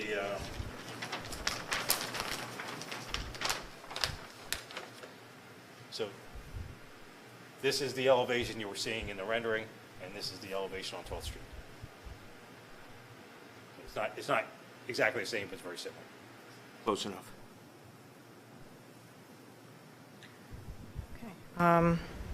Those are all the questions that I have for Mr. Colchins. Further questions for this witness? I have a couple questions. So exterior on the existing is going to be the terracotta brick, and then the roof is planned to be existing roof, and where the gables go, a new roof color to match. Yeah, I think that's the question we're going to have. Okay. And then on the new buildings, while the brick looks red, it's actually going to be terracotta brick with a gray siding and then a dark roof color. So we kind of have like a mismatch between. Well, that's what we're going to buildings? clarify. Okay. We're going to clarify with the applicant. I don't, the renderings were a little difficult to get put together. Understand. So we're, the idea on the siding was, the color scheme for the siding was gray and white combined with the matching terracotta bases. I have to get some clarification on the roof material for you, the color of the roofing. Yep. Just I think as we kind of look as the property as an entire project, work on one cohesive, overall design. We understand that's the goal. Actually, your ordinance requires it. So I just need to get some clarification for you. How about internal? Do the existing units have air condition?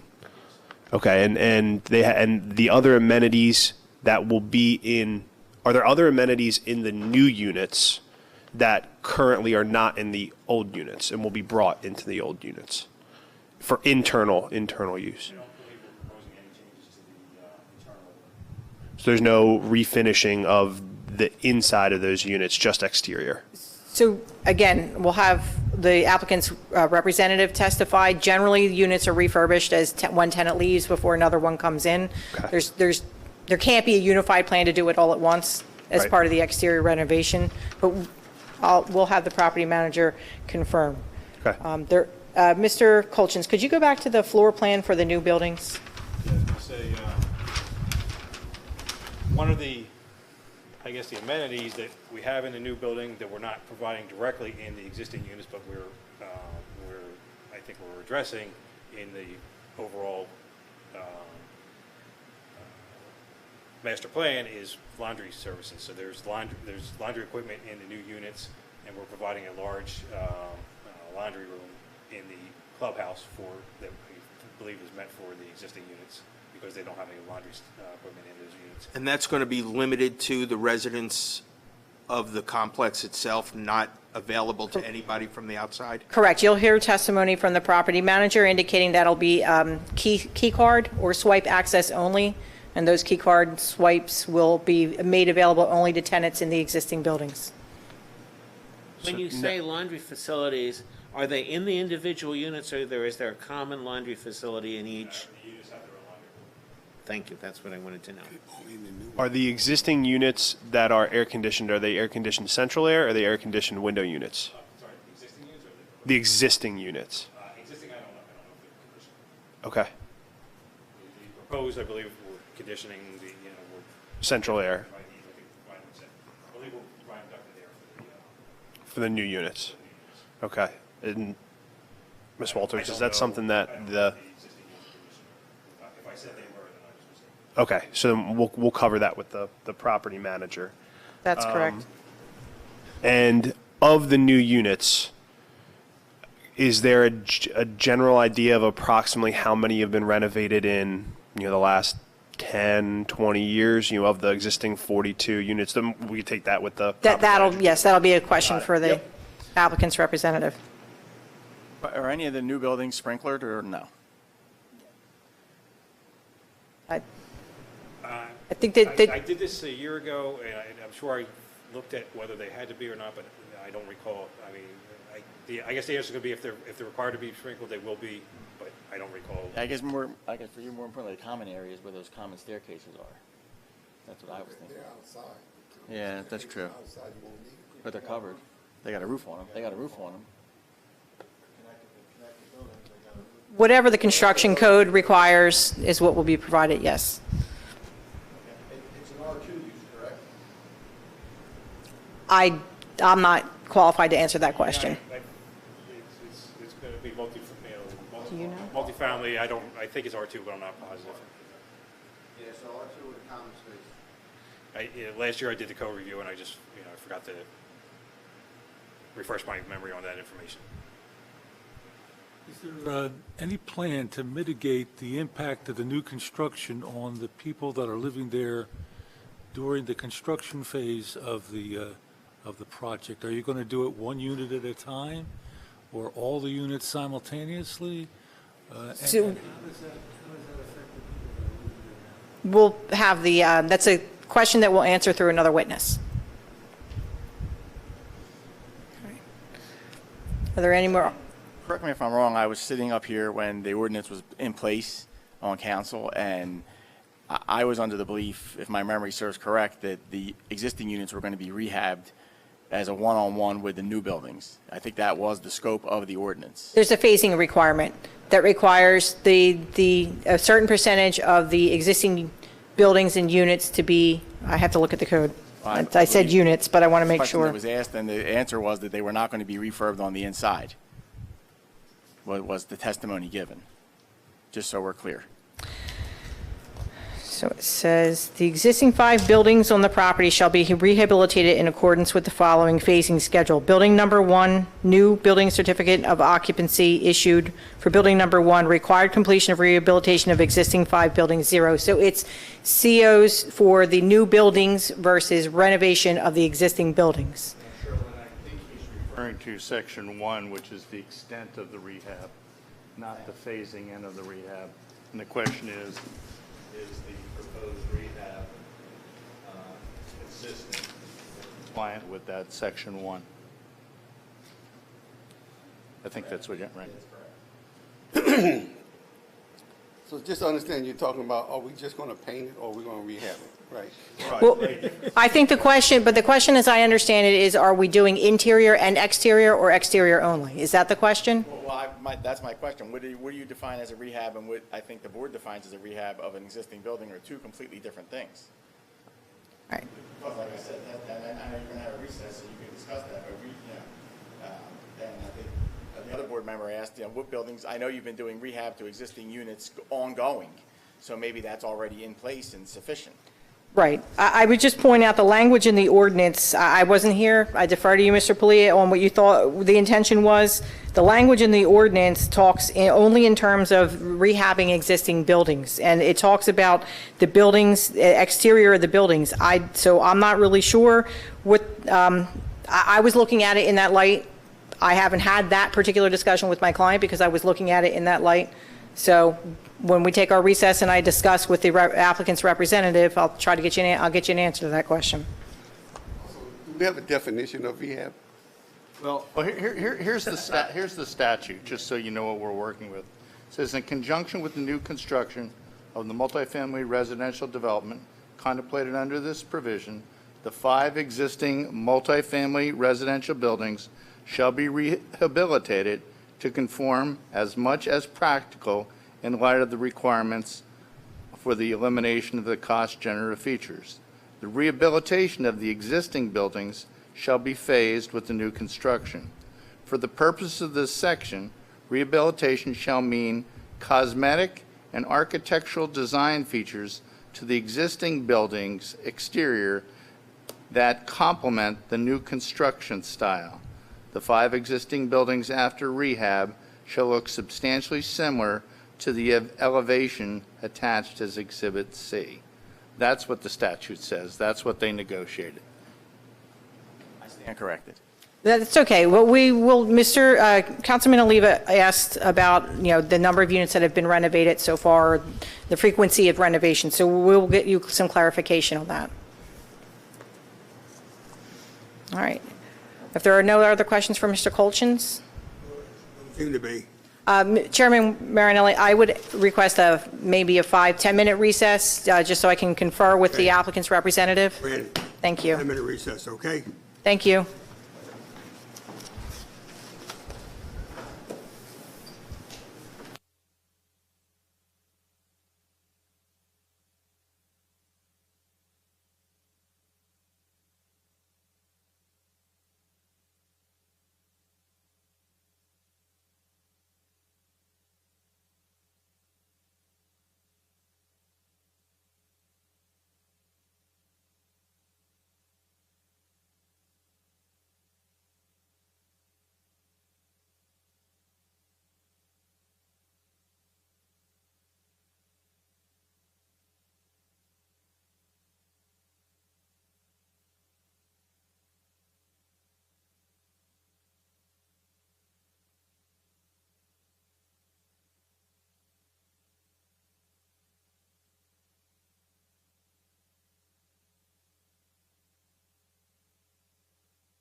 We will now continue the regular meeting of June 15th, the Hammonton Planning Board and Hammonton Zoning Board of Adjustment.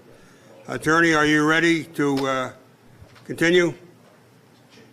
Chairman, could I interrupt for a second? We're waiting for you, all right? I'm sorry, could I interrupt for a second? Could I speak to council for a second? Okay.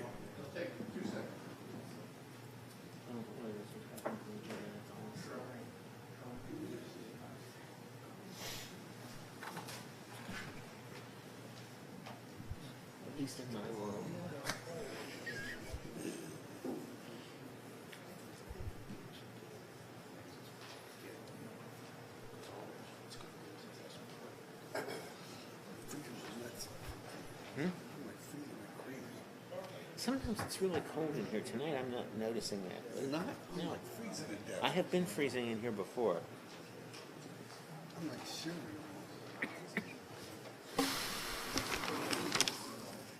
They said, she said that It'll this be my is first time. That's what I said to you.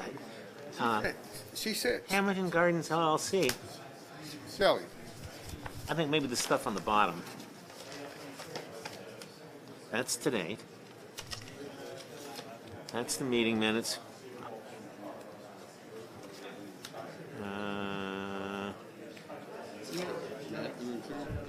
That's next. That's next. I Better not driven be by next it week. enough to know Better be- I really don't want to go back. I was back in the dead end. My first or something. That's the next.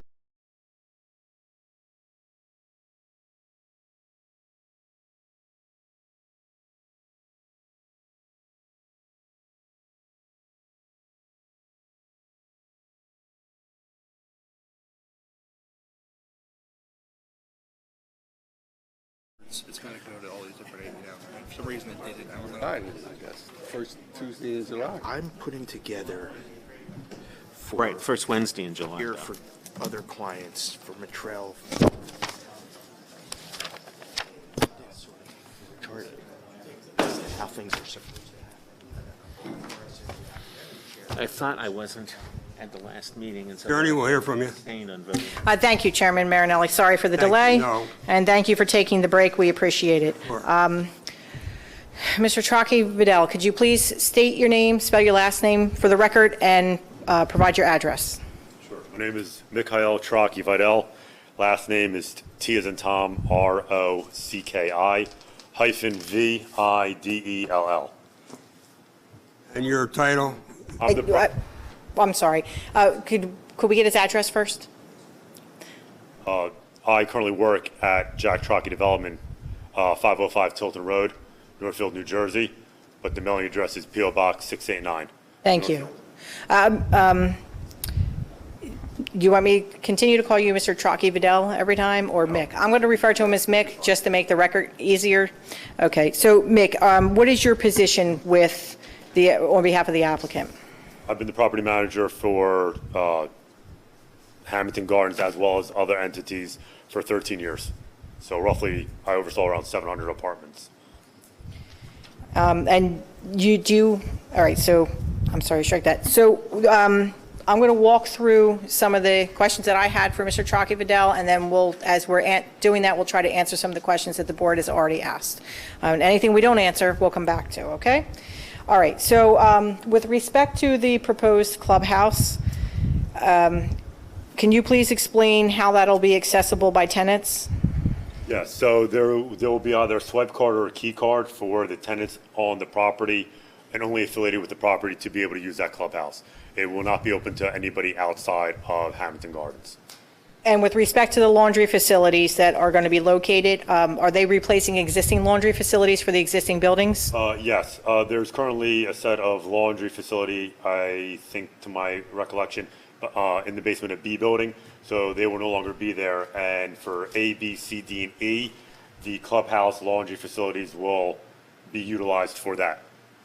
All new units, the new 84 units, that supposedly is being proposed in this, will have washers and dryers built in to the individual apartments themselves. Which building is E building, just out of curiosity? Which one is E building? Isn't that the one you said where the laundry No, currently is? B building. Well, which one is the? I'm pretty sure this is B building. Okay, thank you. Yep.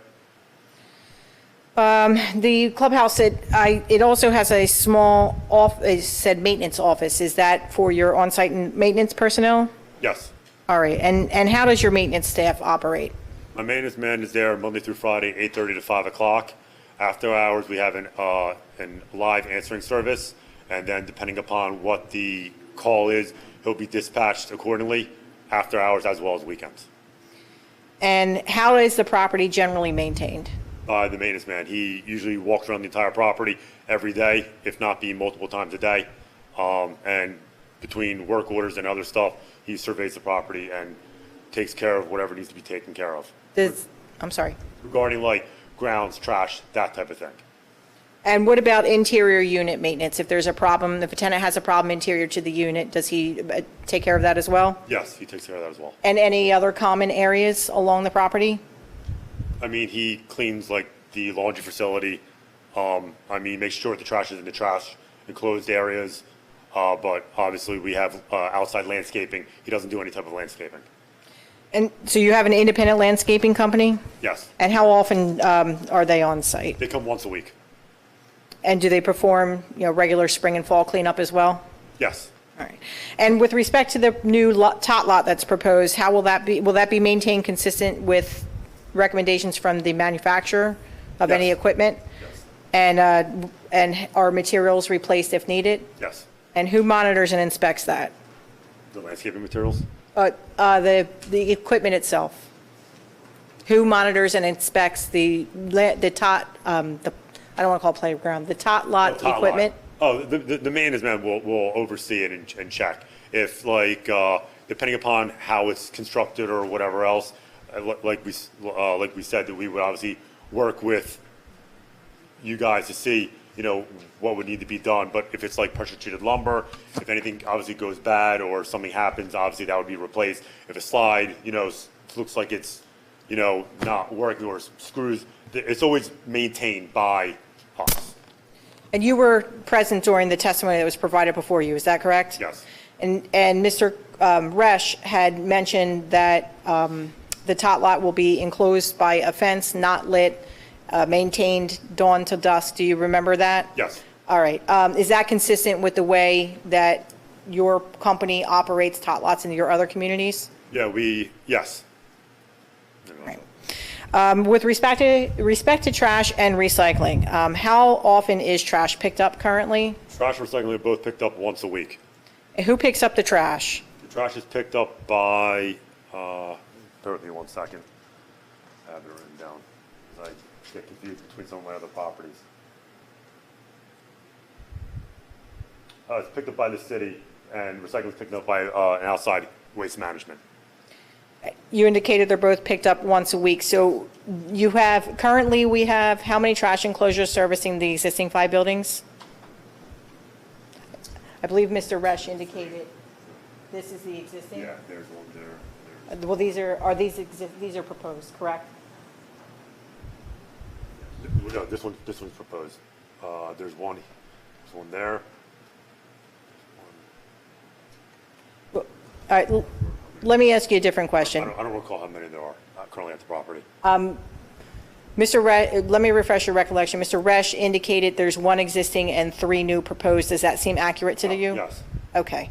So with respect to the 1 existing, you've indicated trash is currently picked up once a week for 5 buildings. Is that correct? Yeah, and recycling. All right. So when they pick up trash and recycle strike that. For the new buildings, the new 84 units, based upon your current practices and need, do you anticipate the need for trash or recycling to be picked up more often now that you're adding 84 units and 3 trash and recycling? It shouldn't need to be. It should still be able to be picked up once a week. And if there is a need to pick up more often, you would arrange that? Yeah, then we would add accordingly an additional pickup if need be. All right, so we've been talking a little bit about the renovation of the existing buildings. And currently, the current roof color is red, which matches the terracotta facades of the existing buildings. Okay. The conceived color palette for the new buildings was more of a gray on gray. Is that accurate? Yes. Okay, so we do have an ordinance requirement that the buildings be consistent with each other, new and existing, and you're aware of that? Yes.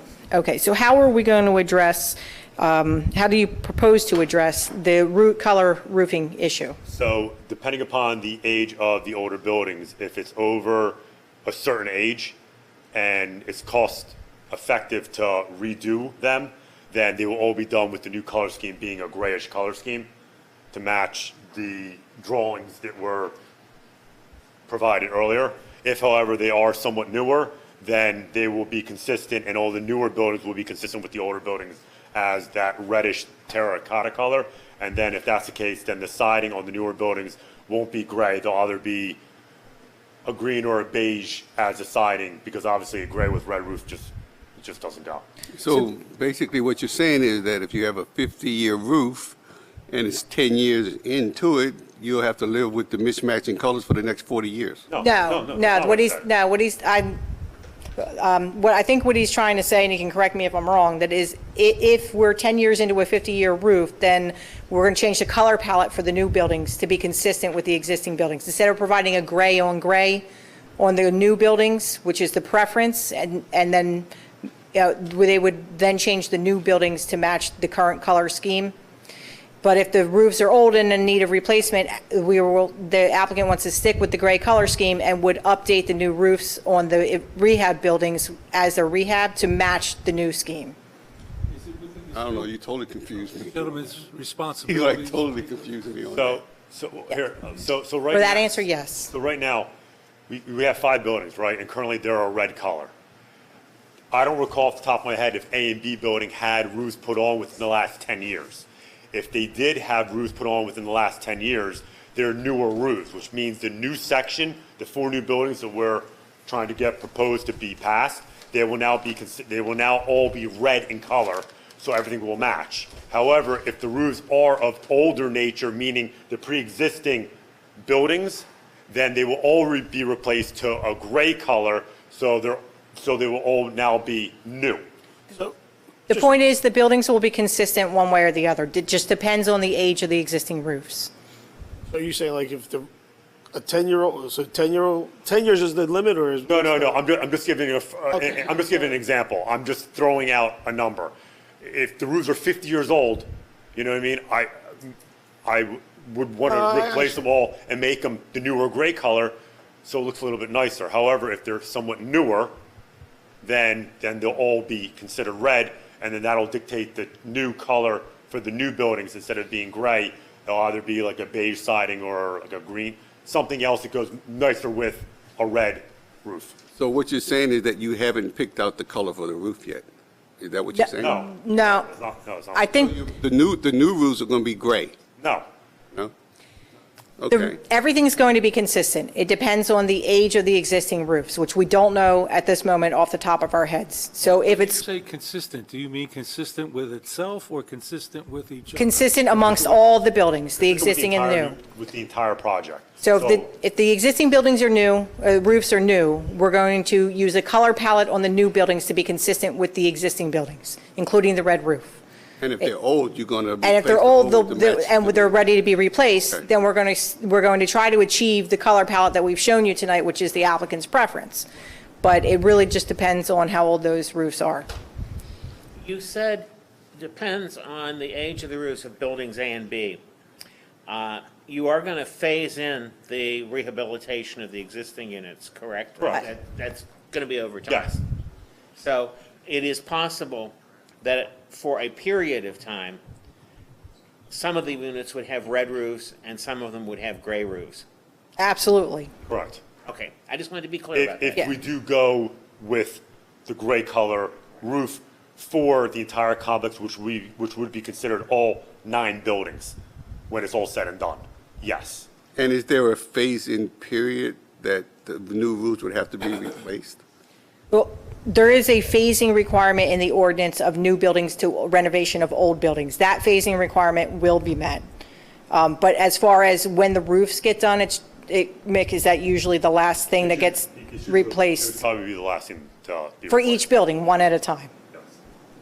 But as far as the construction of new buildings to the renovation of existing buildings, there is an obligation in the ordinance to phase those so that So in essence, we can't build all the new buildings and leave the old buildings unrenovated. They have to be done in conjunction with each other. That phasing obligation will be honored.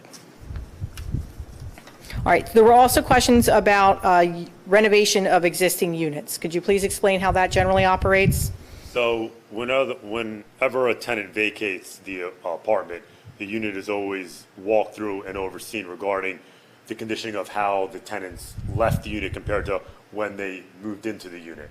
So depending upon the conditioning of the walls, et cetera, the carpet, the cabinetry, the bathroom fixtures, any sort of that nature, we always do upgrade depending upon, if, for instance, the carpeting is damaged, then obviously it gets new carpeting.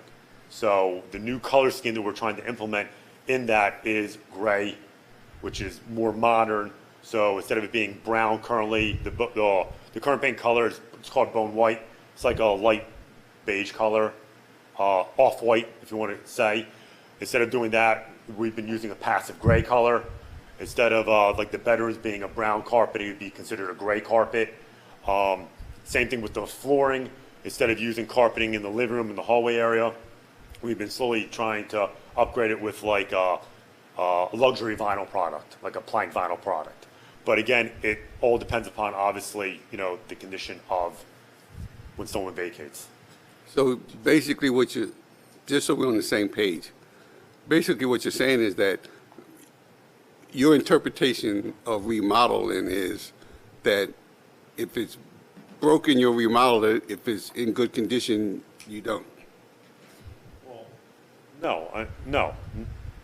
From what you said if it's okay, you leave it. If it's not, you replace if the carpeting was put in a year ago. Not just the carpet, the cabinetry, the tubs, everything. If it's okay, even if the color thing, as long as it's functional and not damaged, you're not remodeling anything. Well, no, because if the tub was just replaced 2 years ago with a brand new fiberglass tub enclosure, then when I go in it already has a new tub enclosure. I mean, slowly over the years, they've been getting upgraded and fixed. So I can't give you a staple saying, okay, this one is one way and then this one is something else.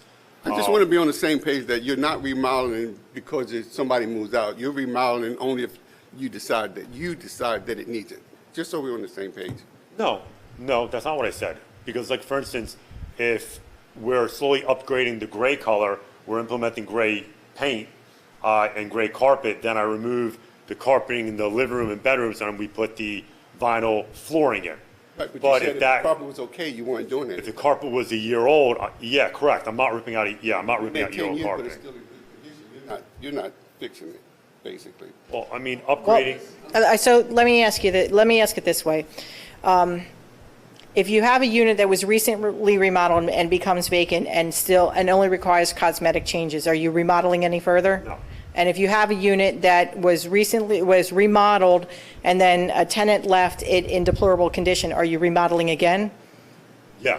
And if you have a unit that a tenant occupied that had been remodeled a period of time ago, however, they left it and it requires more than cosmetic changes, are you then making the decision to upgrade and remodel that unit to Yes. current standards? Yes. But if they've been there by the same token, but if they've been there a long time and it doesn't need remodeling, you're not remodeling it because even though it's 10 years old, but it's still. Well, let me ask this question. How often do you, in your experience managing properties for 13 years, approximately 700 units, how often have you had a tenant stay an extended period of time and leave a unit and not have to remodel it? Very infrequent. I mean. Very infrequent or very frequent? If they've been there for a long period of time and they leave? Then it gets remodeled from there. I think the point is it gets remodeled if somebody's been in there for a really long time. Is that correct? Yes. Okay. My concern is everything is so vague. That's my whole concern. I'm not sure how much more specific we could be, quite frankly, Mr. Faribo. Is there a specific question that you had about it? It's just that the whole thing is vague as to what remodeling is, what it determines. It's nothing. It's just vague. So I think what Mr. Faribo is getting at is that absence a timeline and a structure, saying that regardless of status, right? Regardless of if the unit is in poor, deplorable, or in okay situation, that over X period of years, over 10 years, all units will be interior rehab to match the new color scheme. Absence something like that, I think it becomes hard for Mr. Farrell and other members of the board to perceive what the interior of these units are going to look like 5 years from now, 10 years from now. Is there still going to be a mismatch internally? In the world of operating apartments, is what you described common standard in the industry? 100%. Right. And so over any given period of time, units generally remodeled to be consistent with the operator's current color palette and desire? Yes. For a unit. We're here tonight on the exterior. That's what's in the ordinance that requires us. We're happy to answer questions about what we're doing in the interior, but I think the answer is it's common industry practice to remodel units over time as they become available and as color schemes and conditions dictate, as color schemes change, modernization. So that's the most specific answer I think any apartment owner could probably give you. Why then the linkage between the renovation of an existing building to the construction of a new? How does that work and distinguish that from what you normally do anytime you turn over an apartment? With respect to interior or exterior?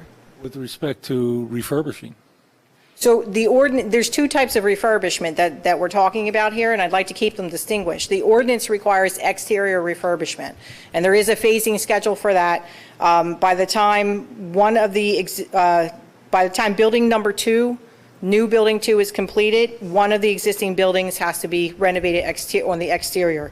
By the time building number 3 is completed and ready for final CO, 3 of these existing buildings have to be renovated on the exterior. And by the time the 4th building is ready for final CO, the 5th existing building has to be completed.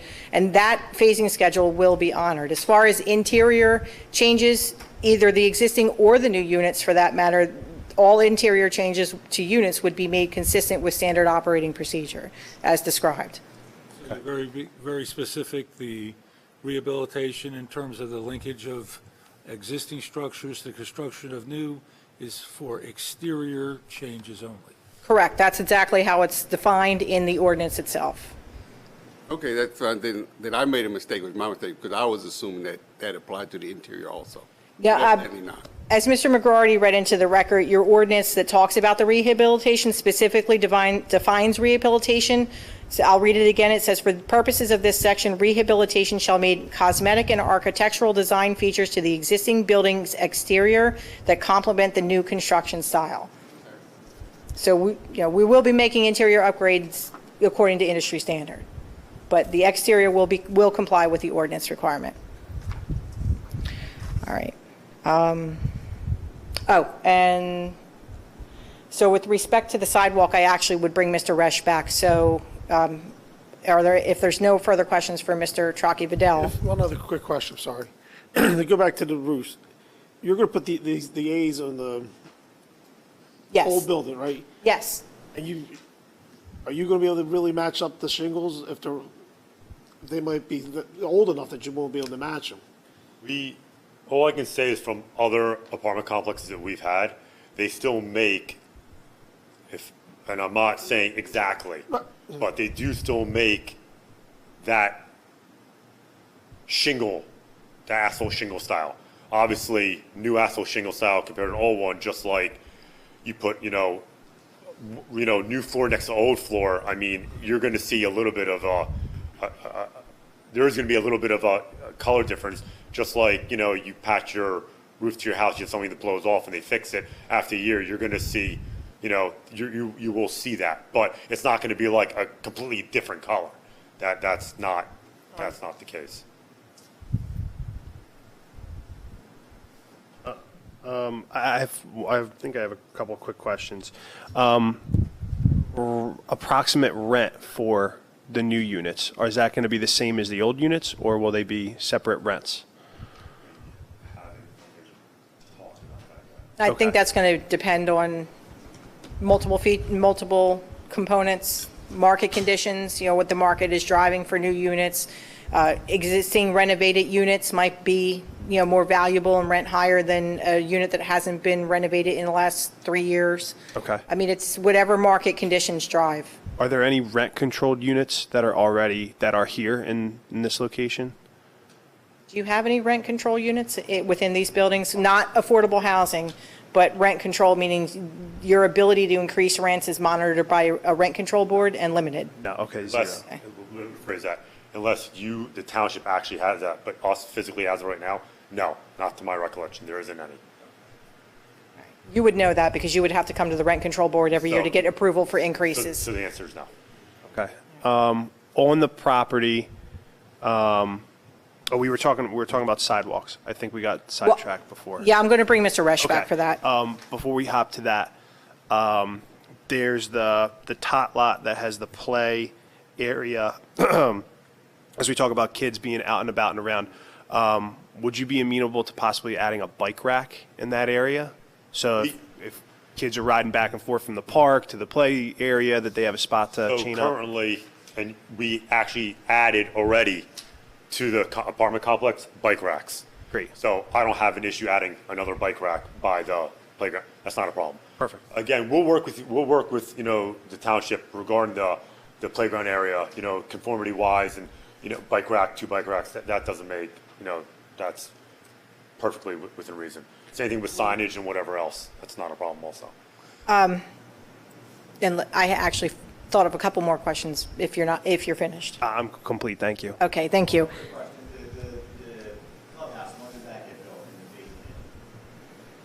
That's not described in the ordinance, and I'm not really sure. Do we know what the? Yeah, I'd have to ask my client directly, but it's not a requirement. There's no phasing requirement for the clubhouse, but presumably it has to be built in conjunction with the renovation of at least Building B when the laundromat is closed in Building B and the new laundry opens. So that would be within the first 2 buildings.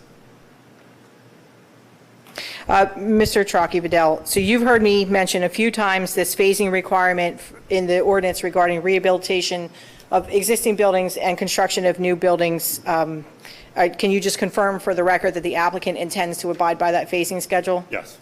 And you're also aware that the property is going to contain 13 affordable housing units, is that correct? 13, yes. Okay, and the applicant will comply with the uniform housing affordability controls on the required bedroom distribution for those units? Yes. And the applicant also will comply with the income qualification requirements for renting those units to affordable housing residents? Yes. All right, and the town presumably has an affordable housing manager or administrative agent that the applicant would normally work with. Do you agree to work with that administrative agent or affordable housing manager or liaison to ensure that the units are income qualified properly? Yes. And the 13 units also will be required to be deed restricted for a period of time. I believe it's a minimum of 30 years.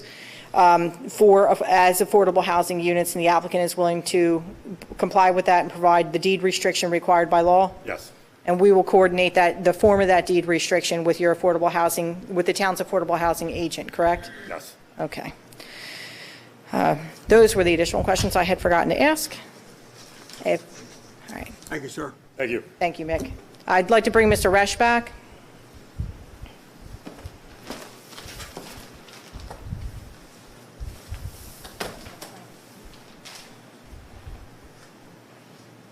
Am I saying your name right? Am I saying your name right? Yes. I've been mispronouncing it all night. All right, Mr. Resch, thank you for coming back. You were sworn earlier and you remain under oath, okay?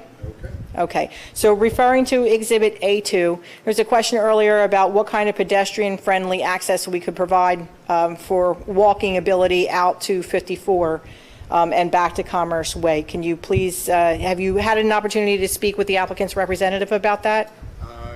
Yes, but specifically about getting. Speak up a little bit, sir. Speak up a little bit. Yes, specifically going to Route 54.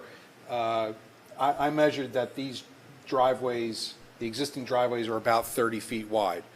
So in my opinion, that's a good width that we could add probably a 4-foot wide striped area for pedestrian access adjacent to one of the curb lines getting out there roughly from beginning of Building 1 and then going out to Route 54.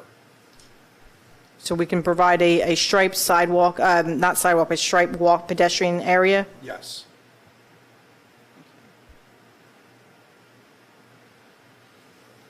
Is there room along the access out to Commerce Way to provide something similar?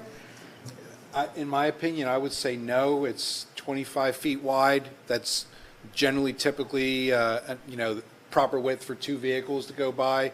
So trying to taking out another 4 feet of that, I wouldn't feel too comfortable with doing that in that area. And do we also have steep slopes on that driveway that's going to make that a little less safe? Yes, those are steeper slopes. They're probably at least 6 or 7% in slope, which, just to give you an idea, when it comes to ADA accessibility, if you have something up to 5%, that is generally okay, but anything over 5% would be considered like a handicap ramp type of thing. And I generally try not, you're not going to have handicap accessibility for something over 5% in that area. What is the slope in the steep part of that driveway? It's generally about 6 or 7%. Yes. What is the grading? Are we maintaining the existing grading change between the back of the site and the back of Building 4? It's cut down a little bit in this area. We lose elevation, or if we'd have kept it at the present elevation, it would have been way too steep. So I think we started the sloping roughly at the back of Building 4 going down. So from the back of Building 4 coming this way, slopes back to the interior of the property, but the steep slopes is generally from the back of Building 4 down to Commerce Way.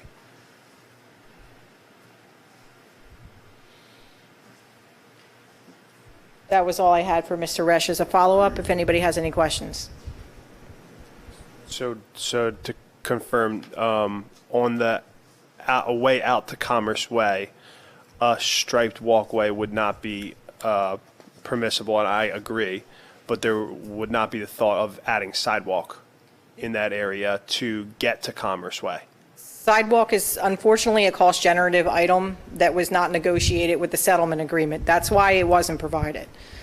So there's really, in order to maintain the feasibility of the project, adding sidewalk either place or both places it negatively impacts the pro forma to such a point that it's financially impacts the feasibility of the project, makes the project, along with all the other site improvements that have to be done and all the grading changes, that we have to make back here to make that more accessible, and the stormwater management. It's not just the sidewalk isn't just the only thing that goes into that calculation, but adding the sidewalk on top of all of the other things that we're required to provide for stormwater management, residential site improvement standards, all those things. It's one of those items that was specifically negotiated, in my opinion, to not be required out to 54 or to the back. That's why, in my opinion, that's why the language in the ordinance says that we were required to provide sidewalks from the buildings to the parking lot.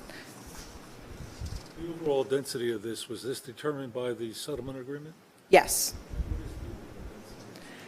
The permitted density, well, it's in your board professional's review. I don't recall. If I may. Thank you, Stuart. It's 10.7, pardon me, 10.7 dwelling units per acre is what's being proposed, and the requirement is a maximum of 12 dwelling units per acre. I have one probably stupid question. You talked about, is this area served by municipal sewer or not? Yes. You said something about we have to build another sewage treatment, and that's where I got confused. No. There's existing sewer, sanitary sewer that runs in this area all the way out to Commerce Way. We need to build building laterals to connect to that. We need to go for a treatment works approval with the NJDP because the increase of sanitary flow that's going to be added to it. I believe that correct, it's either 8,000 or 12,000 gallons per day. If we increase by that amount, we have to get that particular permit, and we will easily exceed that amount. Okay, but for those of, it's going to be served by municipal sewer? Yes. All right.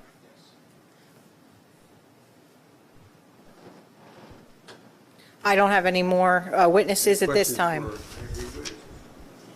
Okay, at this time, I'd like to call on the town engineer for your comments, please. Excuse me for a second, Chairman. Pardon me, sir. Jonathan, are you contemplating a motion regarding a need for additional information? I am, and I was talking to Chairman at our recess. I want to start by saying I think this is a good thing. You know, I like what's being proposed here, but I do feel that there are a considerable amount of questions that I have, and I think also other members of the board may have. Specifically for me, we don't have a review from our fire official on record. We don't have a review from our police chief on record.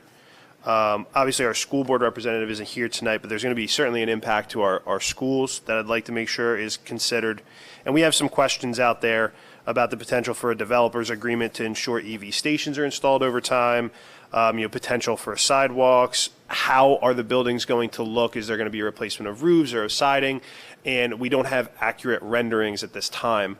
I personally feel that it would be appropriate to table a vote tonight until we're able to resolve some of the aesthetic questions and then also the safety, health, and wellness questions from police and fire. So personally, I would be willing to make a motion to table a vote this evening until we can have that review. I will take on it personally to make sure we have an expeditious review by those organizations. And I'm sure that you will also, or the applicant would work on his side to also gather some of that information for us to make sure that the board can make an informed decision.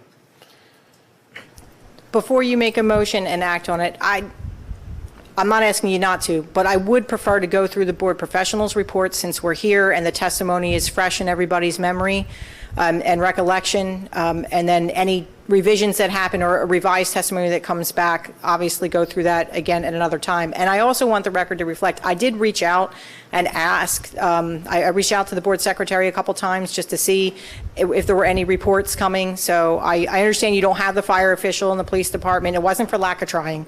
I really don't know what happened there. We supply 19 copies of an application. I assume they go everywhere they're supposed to go. So that being said, I would prefer to go through the board professional, have your board professionals comment tonight on what they've heard so far, so we can get all the feedback from you, and I can have a clear understanding of any open and unresolved questions that need to be answered. And the other thing I would ask is that when you make your motion, if we could please select a date and make an announcement that no further notice would be provided, I would prefer that if possible. I think both of those things are reasonable, very reasonable. And Where do we stand with the clock on this?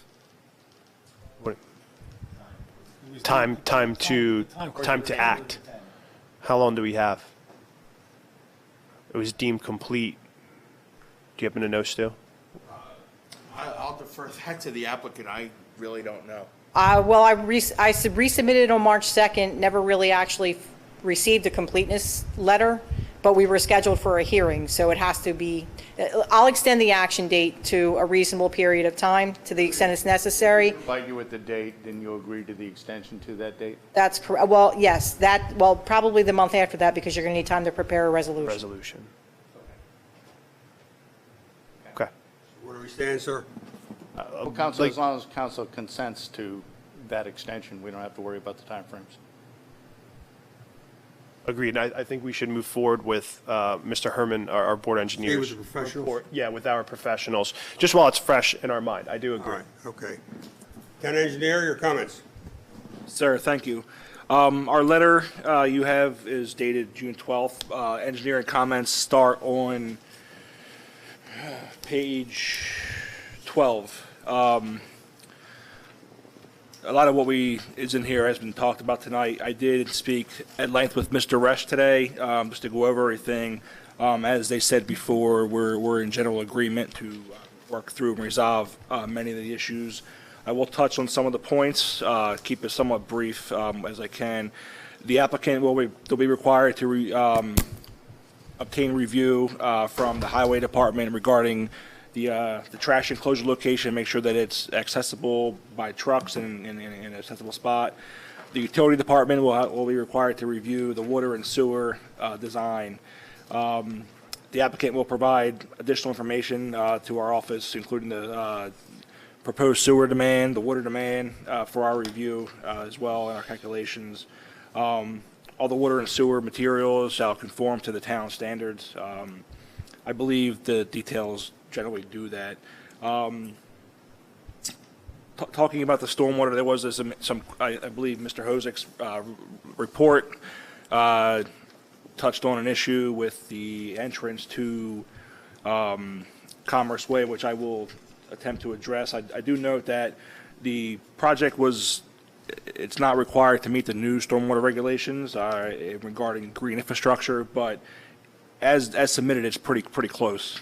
Using bioretention facilities and infiltration basins, we're pretty close. They did a pretty good job with what they had to meet the stormwater regs.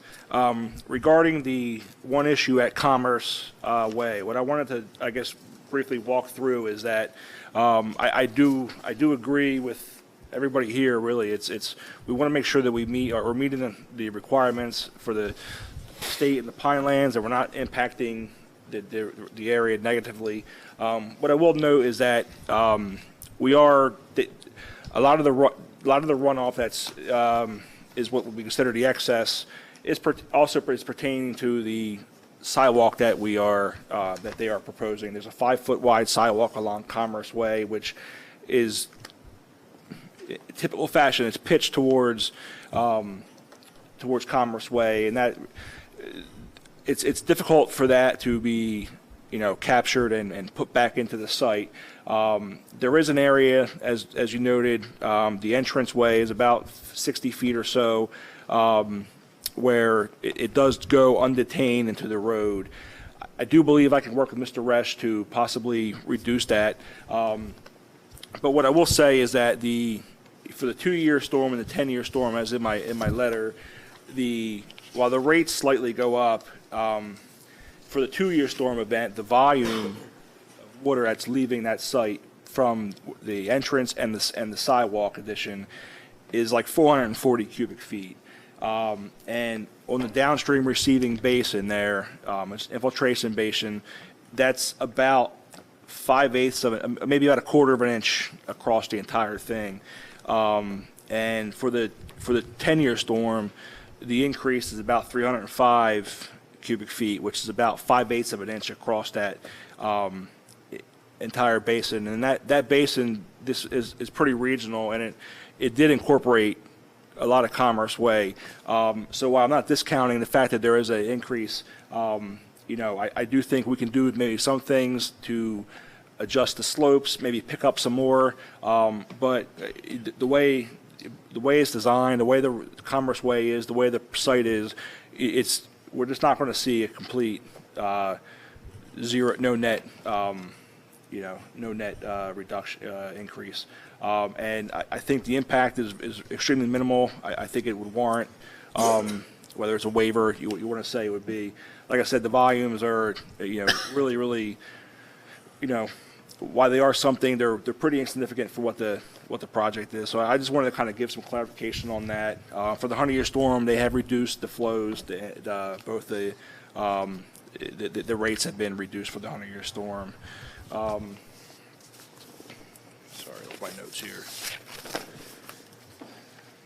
That's probably, I guess, from talking tonight. If you do decide we want to add additional sidewalk, there's obviously an implication for stormwater as well. Even though we talk about the implications from the ordinance and the settlement, there will be an impact to stormwater. So, I think if we do move forward with additional walkways, there will be a redesign of the stormwater system as well as additional need for review. So I would have more comments later if that goes forward. That's pretty much everything else. Like I said, we've discussed and we're in agreement with.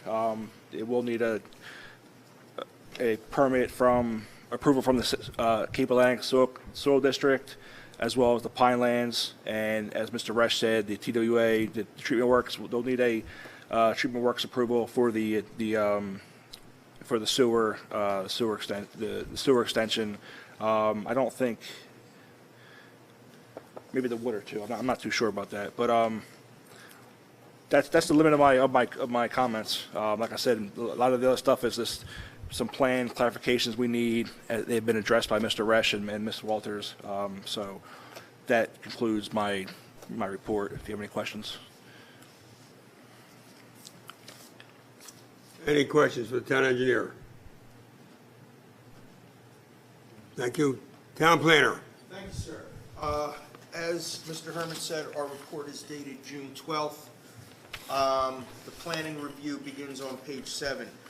Ms. Walters, what I'd like to do as I go through these, I think I'm going to have some questions for Mr. Resch, for the architect and the property management people. So if they could just be ready to respond, nothing is crucial. It's mostly clarification. I guess the first question I have reflected on page 8 of our report, does your client agree that they will consolidate the 2 lots into one? Yes, I'm sorry, I did forget to address that. Mr. Trocchi-Bedell, we've reviewed the engineer and planner's reports together, is that correct? Yes. And we discussed the request that as a condition of approval, that the 2 lots be consolidated into a single lot, is that correct? Yes. And the applicant is amenable to that condition and to consolidating the lot, correct? Yes. Thank you. Thank you. Page 9 of our report. Sir, while you're up there, this actually is not in our report, but I did have a question. Since you're going to be doing significant work on the existing buildings, obviously the new buildings are going to be new, do you have a policy within your company or within this project about people adding the dish antenna service or the antenna dishes, the satellite antenna dishes to their individual units? Currently, there are people that have that. They're not allowed to actually add it to the building itself, onto the building. They have some people that actually put it on the ground, but we are trying to implement going away with satellite dishes just because of the damage that the satellite companies do to the buildings themselves. That was my question. So there's none on the existing buildings themselves at this point? Correct. So when they call saying that they're getting a dish set up, the criteria is they're not allowed to install it directly on the building itself. Okay. Usually they put it on the ground, in the back or in the corner. It has to obviously angle a certain direction. The goal, though, is of Hammonton Gardens is to slowly eliminate and decrease the amount of dishes allowed by saying, The intention is to eliminate them over time? yes, and but obviously with with our current attorney to figure out the best course of action to be able to do that. Sure. Okay. On page 9 of our report, we originally called out a variance requirement for the proposed buildings. The requirement is 3 stories. We interpreted the drawing that the applicant was proposing 3.5 stories. We heard testimony tonight that it's only going to be 3 stories, and anything higher than that is architectural ornamentation. It's not habitable. So that variance goes away.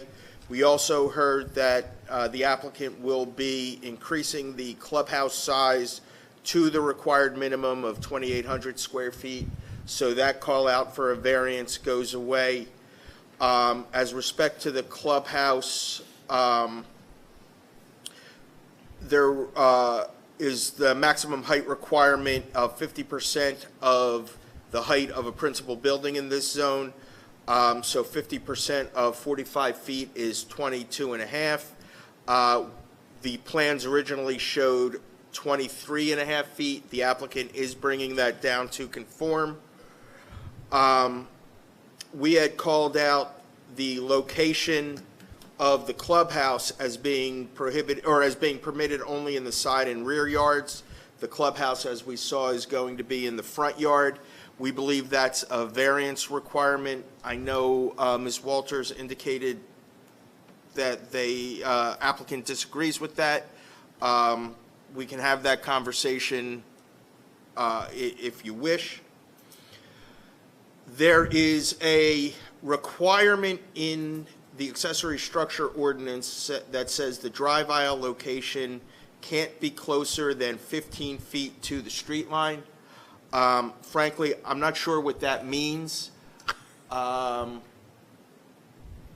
But we can certainly agree that what they're showing now, you need to be able to get into the site. There is a circular driveway to get to the clubhouse and the parking for the clubhouse. So what we would recommend is that, to the extent necessary, if necessary, a design waiver of that would be in order. We would also like the architect just to confirm that the building heights are measured in accordance with our ordinance, which at 17510 provides that a building height is measured from the average slope point of grade along the building's perimeter. So we have just heard that that is indeed the case. Thank you. Moving along, we're now on page 10. We've heard that in terms of parking, we've heard that 279 spaces are required and 281 are proposed. I would ask Mr. Resch, there you are, not back there. You had made a comment, well, you had made two comments. One is that you will adjust the dumpster that appeared to be obscuring two of the parking spaces so that it would not obscure those parking spaces or block access to those parking spaces. So that's just, can you reiterate that, please? Absolutely. What you're referring to is the proposed trash enclosure next to Building 4. We will move that back 3 to 4 feet so that when the door of the trash enclosure opens, it will not obscure any of the parking spaces in that area. Thank you. While we're on trash enclosures, can I just ask a quick question on trash enclosures?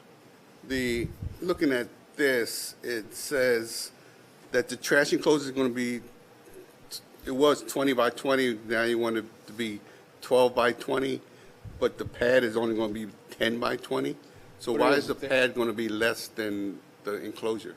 What it is, the trash enclosure itself will be 12 feet deep, 20 feet wide, and there's concrete, of course, pad as part of that.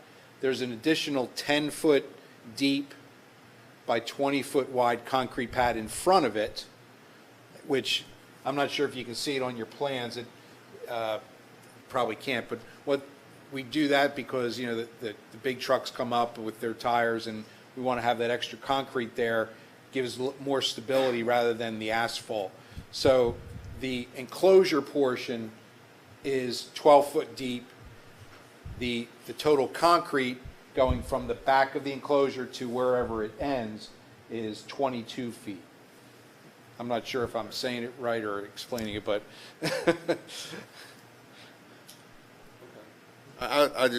There's 10 feet of concrete in front of the enclosure. Correct. Okay, that explains it. 'Cause All right. I just thought you were putting a 10-foot pad in a 12 by 20. No. Mr. Resch, is there a refuse storage location that's dedicated to the clubhouse?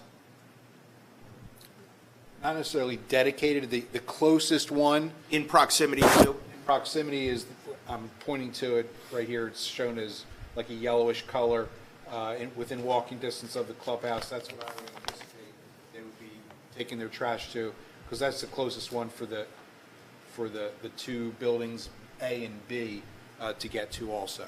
Okay, thank you. You had indicated, you've got 281 spaces, parking spaces, but you had indicated that the bedroom mix may be subject to change. And given how close you are to the requirement, is it likely that you're going to be in a situation where you're going to have a requirement that is more than the number of spaces that you're going to ultimately provide? I do not believe so, because I highly doubt that they're going to take all the 2 bedrooms and make them 3 bedrooms. And that's where 2 bedrooms, you require 2 spaces per unit. 3 bedrooms is 2.1. So we would need an awful lot of additional 3 bedrooms to really get up there, and I do not anticipate that happening. Fair enough. I apologize. I don't mean to interrupt, but I thought in previous testimony the discussion was that if the market adjusted and that there were going to be 15 3-bedrooms instead of 12, that there would only be 9 1-bedrooms, or that it wouldn't be that we would just be we would be increasing the number of beds. That there was a certain number of beds scattered across the 84 units, and that if you added a bed to make one a 3-bedroom, then you would be decreasing it to a 1-bedroom, that the number of beds were not changing. That's not accurate. Not true. No, what we said was the overall number of units would not change. The bedroom distribution between 1-bedroom, 2-bedroom, and 3-bedroom units for the 13 affordable housing units will not change. It'll be consistent with the Uniform Housing Affordability Controls. But the remaining market rate units is what they call the non-affordables. It's 71 units. There's a potential that a 3-bedroom might become a 2-bedroom, or a 2-bedroom might become a 3-bedroom. Although, based on the architecture, it's not a high, based upon the design of the building's interior with the 3 bedrooms on the outside and the 2 bedrooms on the interior, it's really not a significant chance of that, but it is possible. But we were running, Mr. Rush, were we running alternate bedroom units earlier today and looking at the parking demand associated with that? Yes. And I'll tell you why, because there was some mass internal confusion with the application of the bedroom distribution requirements. And for a period of time, we were applying the UHAC rules to all 84 units, which would have substantially increased the number of 2 and 3 bedroom units. It would have changed the number of 2-bedroom units to 3-bedroom units. And even with that increase, were we still compliant? Yeah, it was still required to have 279 parking spaces. Right. So and that's not what we're proposing here. I'm not trying to confuse anybody, but just by way of example, we were running alternate numbers today, and we still came out with 279 spaces required. All right. That was my misunderstanding. Thank you. You're welcome. I just want to clarify, I'm not sure I caught it 100%, when we were talking about the landscaping of the parking area, and calculating how many of the parking spaces needed to be landscaped for the existing parking spaces. Is my recollection correct that the requirement is that 4 be landscaped and none are, and that for the proposed parking spaces, the requirement is that 6 be landscaped and 6 are? That is correct, yes. So, Mr. Chairman, before the board, I think is an option to have 4 of the existing parking spaces be pulled out of the inventory and landscaped, or in the alternative, a variance from the landscape requirement. Is that a variance or a design waiver? That's a good question. I believe it's a design waiver. If I may state, the applicant's preference is to maintain as much parking as possible. So we can lose a total of 2 parking spaces and still be compliant with the parking requirement and attempt to honor the intent of the code to provide landscape islands in the existing parking. Or the applicant's preference is to leave the existing parking as is and maintain those extra parking spaces. But really, if the board prefers the landscape islands in those areas, we would propose no more than 2 so that we remain compliant, because if I fall below the 279, then the applicant requires a variance for parking, and we prefer not to do that. I am not recommending that we take parking spaces out of the inventory, but it's not my call to make, so I wanted to give the board that. I think that's a good idea, and everybody else agree, or we want to take it out, right? I agree, we should keep as much parking as possible. Yeah. They're valuable, very valuable, especially visitors. Thank you. Moving on now to page 11 of our report. We had heard that the applicant is going to replace the existing sign that's out front, and that there is an opportunity to put a sign in the rear, but that sign would require a variance because it would have to be in the setback, and I think we left that to the board's discretion as to whether they wanted to see a sign in the rear and would be willing to grant that variance. So that's an issue before the board.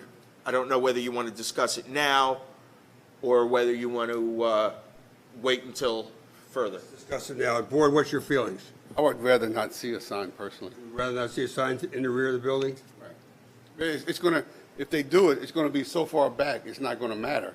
So why have it if it's not gonna be functional? I mean, the whole point of a sign is to be functional.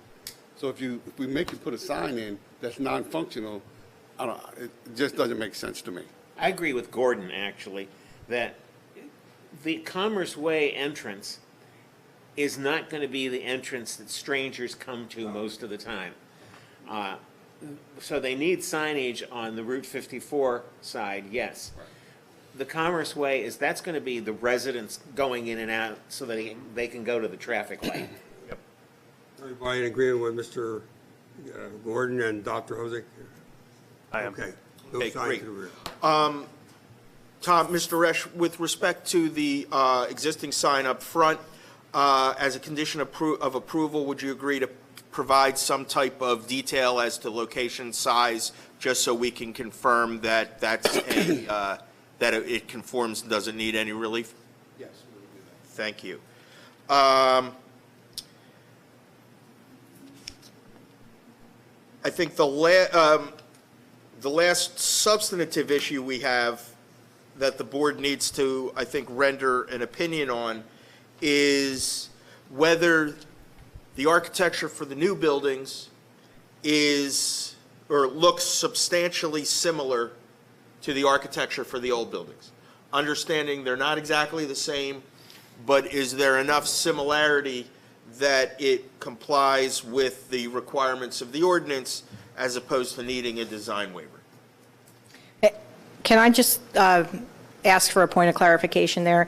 I don't read the ordinance to say that the architecture has to be substantially similar to each other. It was supposed to be substantially similar to an exhibit attached to the ordinance, which isn't attached to the ordinance. They definitely have to be similar to each other, and we agree with that, and we provided extensive comment and testimony on that, and we will abide by what we said earlier. But to say that they're going to be substantially similar to each other, the word substantial means has some significant weight. I just want to make sure we're on the same page with that. I don't think, that would be a voting issue anyway, so I don't think we're going to address that tonight. Well, correct, that's fine. Plus, I think the roofing issue, as I think they're going to clarify their position on roofing, that will play a role into it being similar.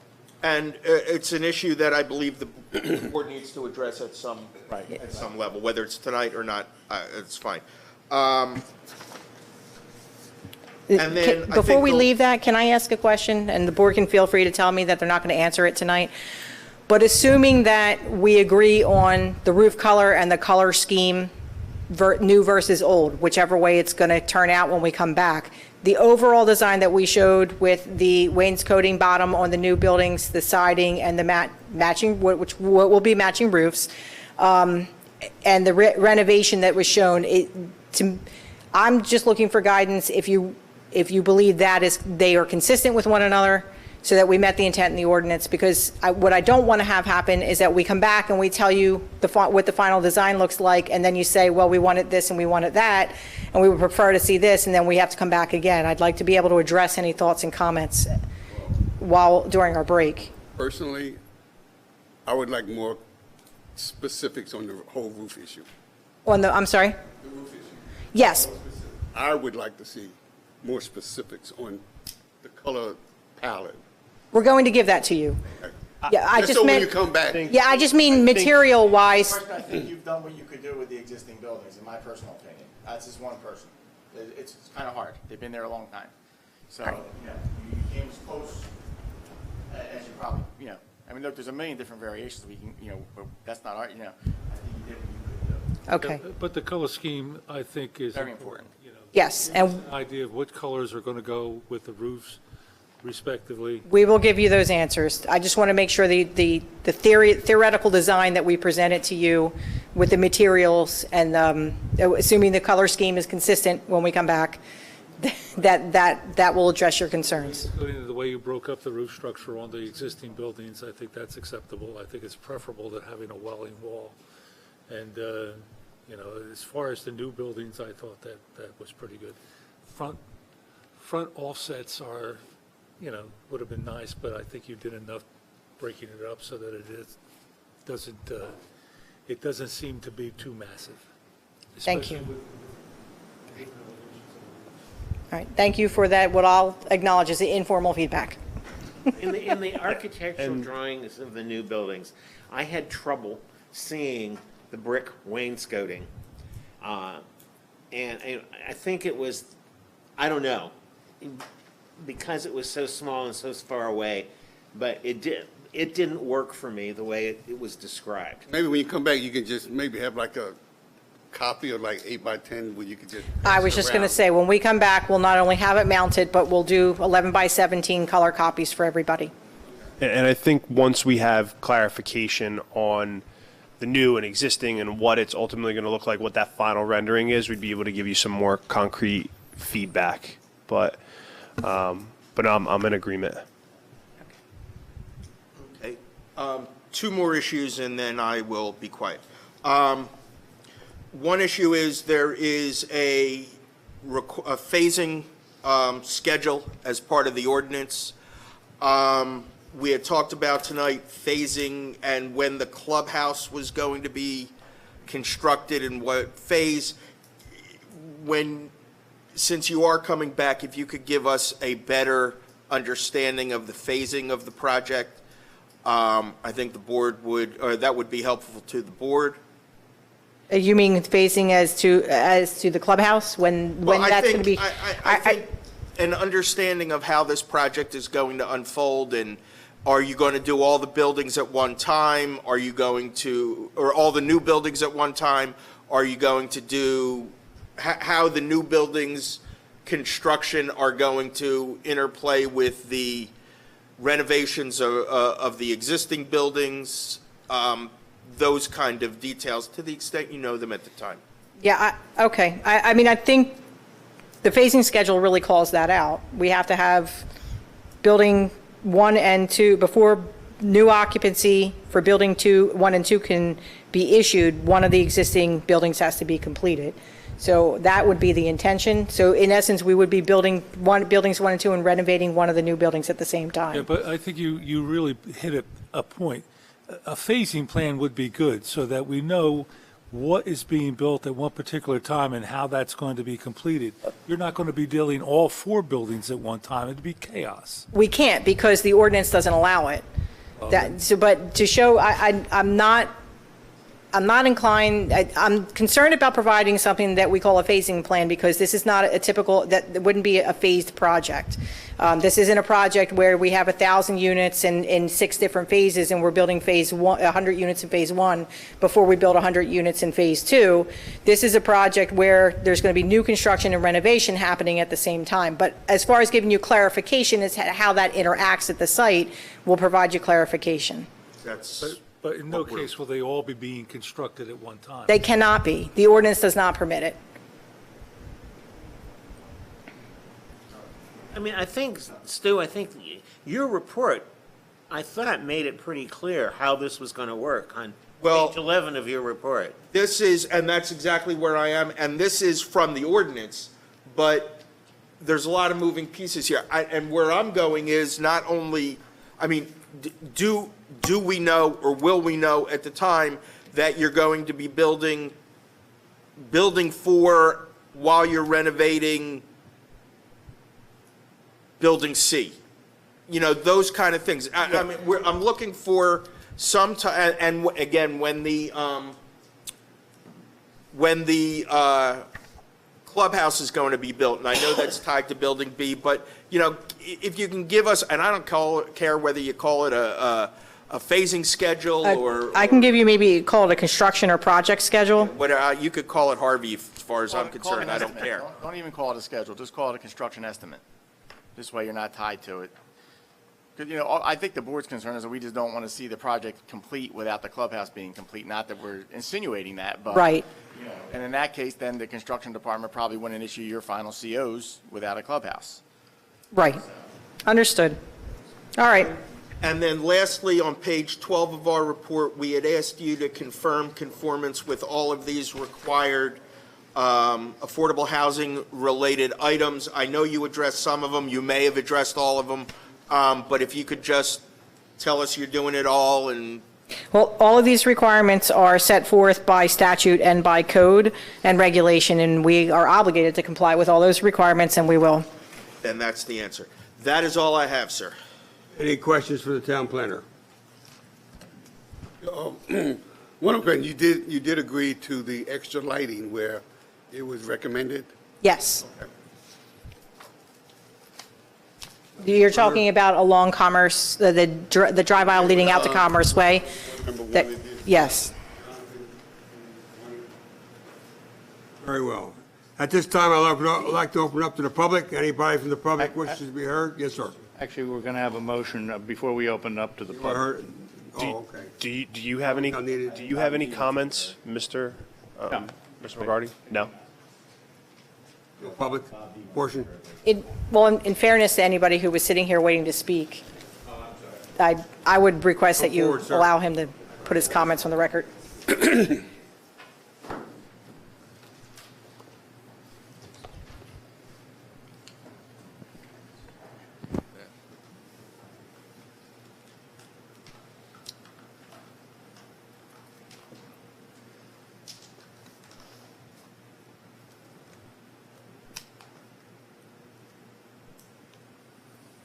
Identify yourself for the record. We know who you are, but for the record, we need to. My name is Robert Fatisse. I'm a Public Works Manager for the Town of Hammonton. Very well, proceed. Thank you. I had just a couple questions, and I guess since Mr. Chalky's been there for 13 years. Speak up a little bit, please. Yeah. Mr. Chalky's been there for 13 years. I did get a chance to talk with Tony Mazza, and they do have like a drop-off location or a pickup location presently at the site. Do you know where that might be? That's you. For school bus children. Could you go to your microphone? Yeah, I'm sorry. I don't specifically know where the pickup is. I mean, I can find that out. I don't know. Okay. If I had to guess, because the streets are dead end at this point, they're probably on the entrance loop off of Route 54, the first entrance off of Route 54. They come up on that loop. Yeah, the buses come in and pick them up on the. My A&D building. Yeah, yeah. So I don't know if you could maybe talk to the school bus coordinator and see if, maybe the school bus, that would probably be the same route they would be looking for pickup for even the new facilities that are added, because they really won't go through the complex. So I don't know if something could be accommodated at the within the clubhouse or within the walkway. It looks like a gazebo, maybe halfway between the clubhouse and the entranceways or the roadways. Maybe that can serve as a pickup area or a shelter. So just take a look at that. Yes, we'll coordinate with Ms. Mazza on that. We did reach out to her. She said she's interested in coordinating that with us.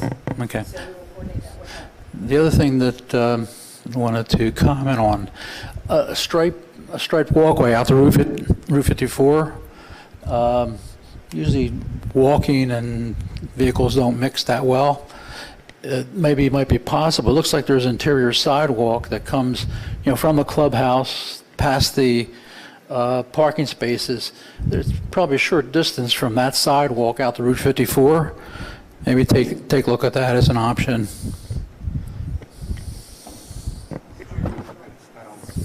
Could you tell me what you're saying? Right to here. There's sidewalk. And even though sidewalk is not on 54, it is the overall plan for the town to accommodate that in the future. So if we're not installing anything on Route 54 at this present time, if we can ask for maybe an easement, 10-foot wide, easement across that section of 54, that would allow us to install something or have something installed in the future. I will discuss with the applicant and have to get back to you. Okay. One other question that maybe should be some clarity. If you look at the renderings of the site in relation to the buildings themselves, the renderings show where the parking spaces are.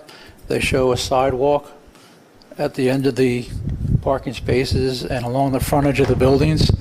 I think that's a good safety measure, but they do not show on the site plan. So just from a clarity standpoint, would the renderings... With respect to the existing buildings? No, the rendering that was presented, I think, is Exhibit A4. Yeah, I think that was a mistake. I tried to get earlier, there was a communication error with our professional render, so I didn't get the rendering until the sidewalks. Okay. Well, I think it's a good feature if you can fit that in someplace. We have to have a discussion about sidewalks internally. It's still a cost-generative concern for us. Sure. So we have to analyze that. We have provided them where the ordinance requires them, but we will...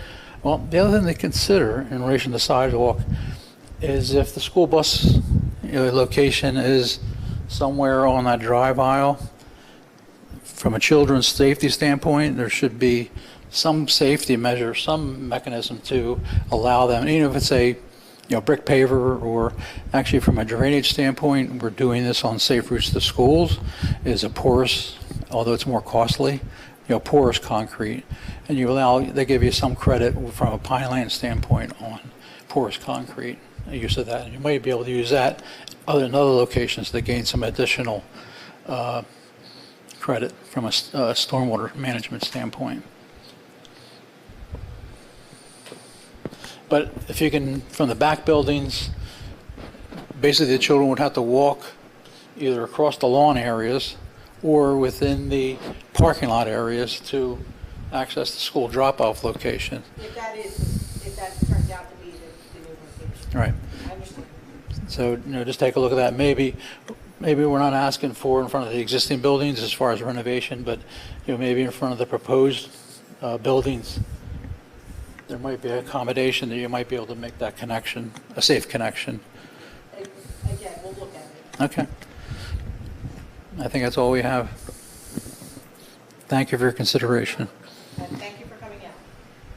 Thank you. Anybody else wishes to be heard? I do just want to make a comment Public for... portion, yes. Sorry. Public portion is now closed. Councilman, you want to address the... I do just want to make a comment. Bob, Mr. Vitisse, I really appreciate him coming and sharing his knowledge as having been the town engineer for a number of years. In his capacity as public works manager, he has a lot of great comments. But I do just want to make sure that in this capacity, Bob is representing himself as a concerned citizen, and not necessarily the representation of the board. So I just want to make sure that there's a distinction, that's given there. And again, Bob, I very, very much appreciate you contributing your knowledge as we walk through here. But I just want to make sure that there's that appropriate distinction. Mr. Chairman, at this time, I'd like to, thank the applicant for what has been a marathon meeting. 3.5 hours, it's not something that we've done, I think, in a long time, and the board for hanging tough. At this time, I think we still have some questions, and I would like to table a vote. And I don't know what would be reasonable or what the board would feel is reasonable. If roughly 30 days would be reasonable, for us to get back together, if that would be enough time for the applicant to consider a developer's agreement to ensure the EV charging stations are installed, the potential for sidewalk, and to develop a firm position on that. I do believe that's appropriate amount of time for our police, fire, school, and I will also confirm and have the Water and Sewer Department provide a report. And then also to make a determination on either the replacement of the roofs or the siding to match, and develop new renderings for the board to consider.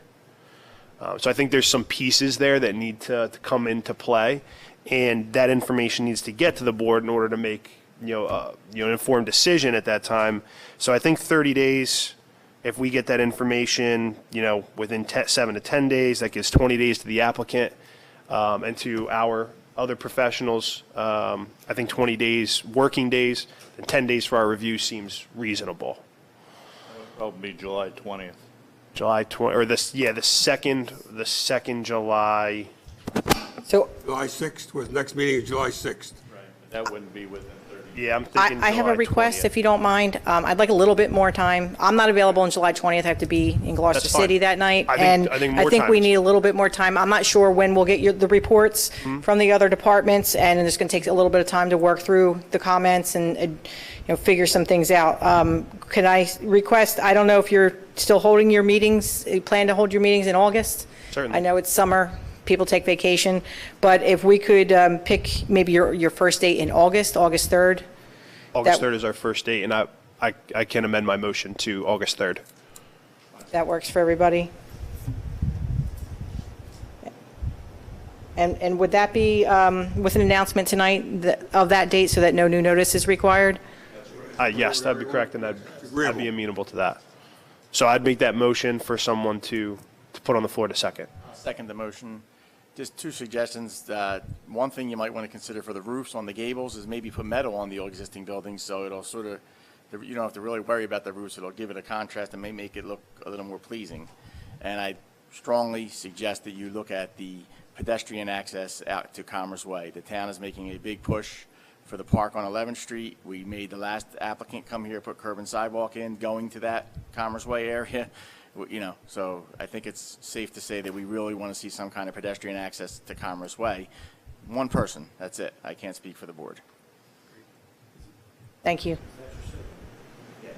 Had to get a couple more words in there, that's all. Mr. Solicitor, where do we stand? Just need a vote on the motion to adjourn. You just need a vote on the motion to adjourn. You have a, Table, don't we?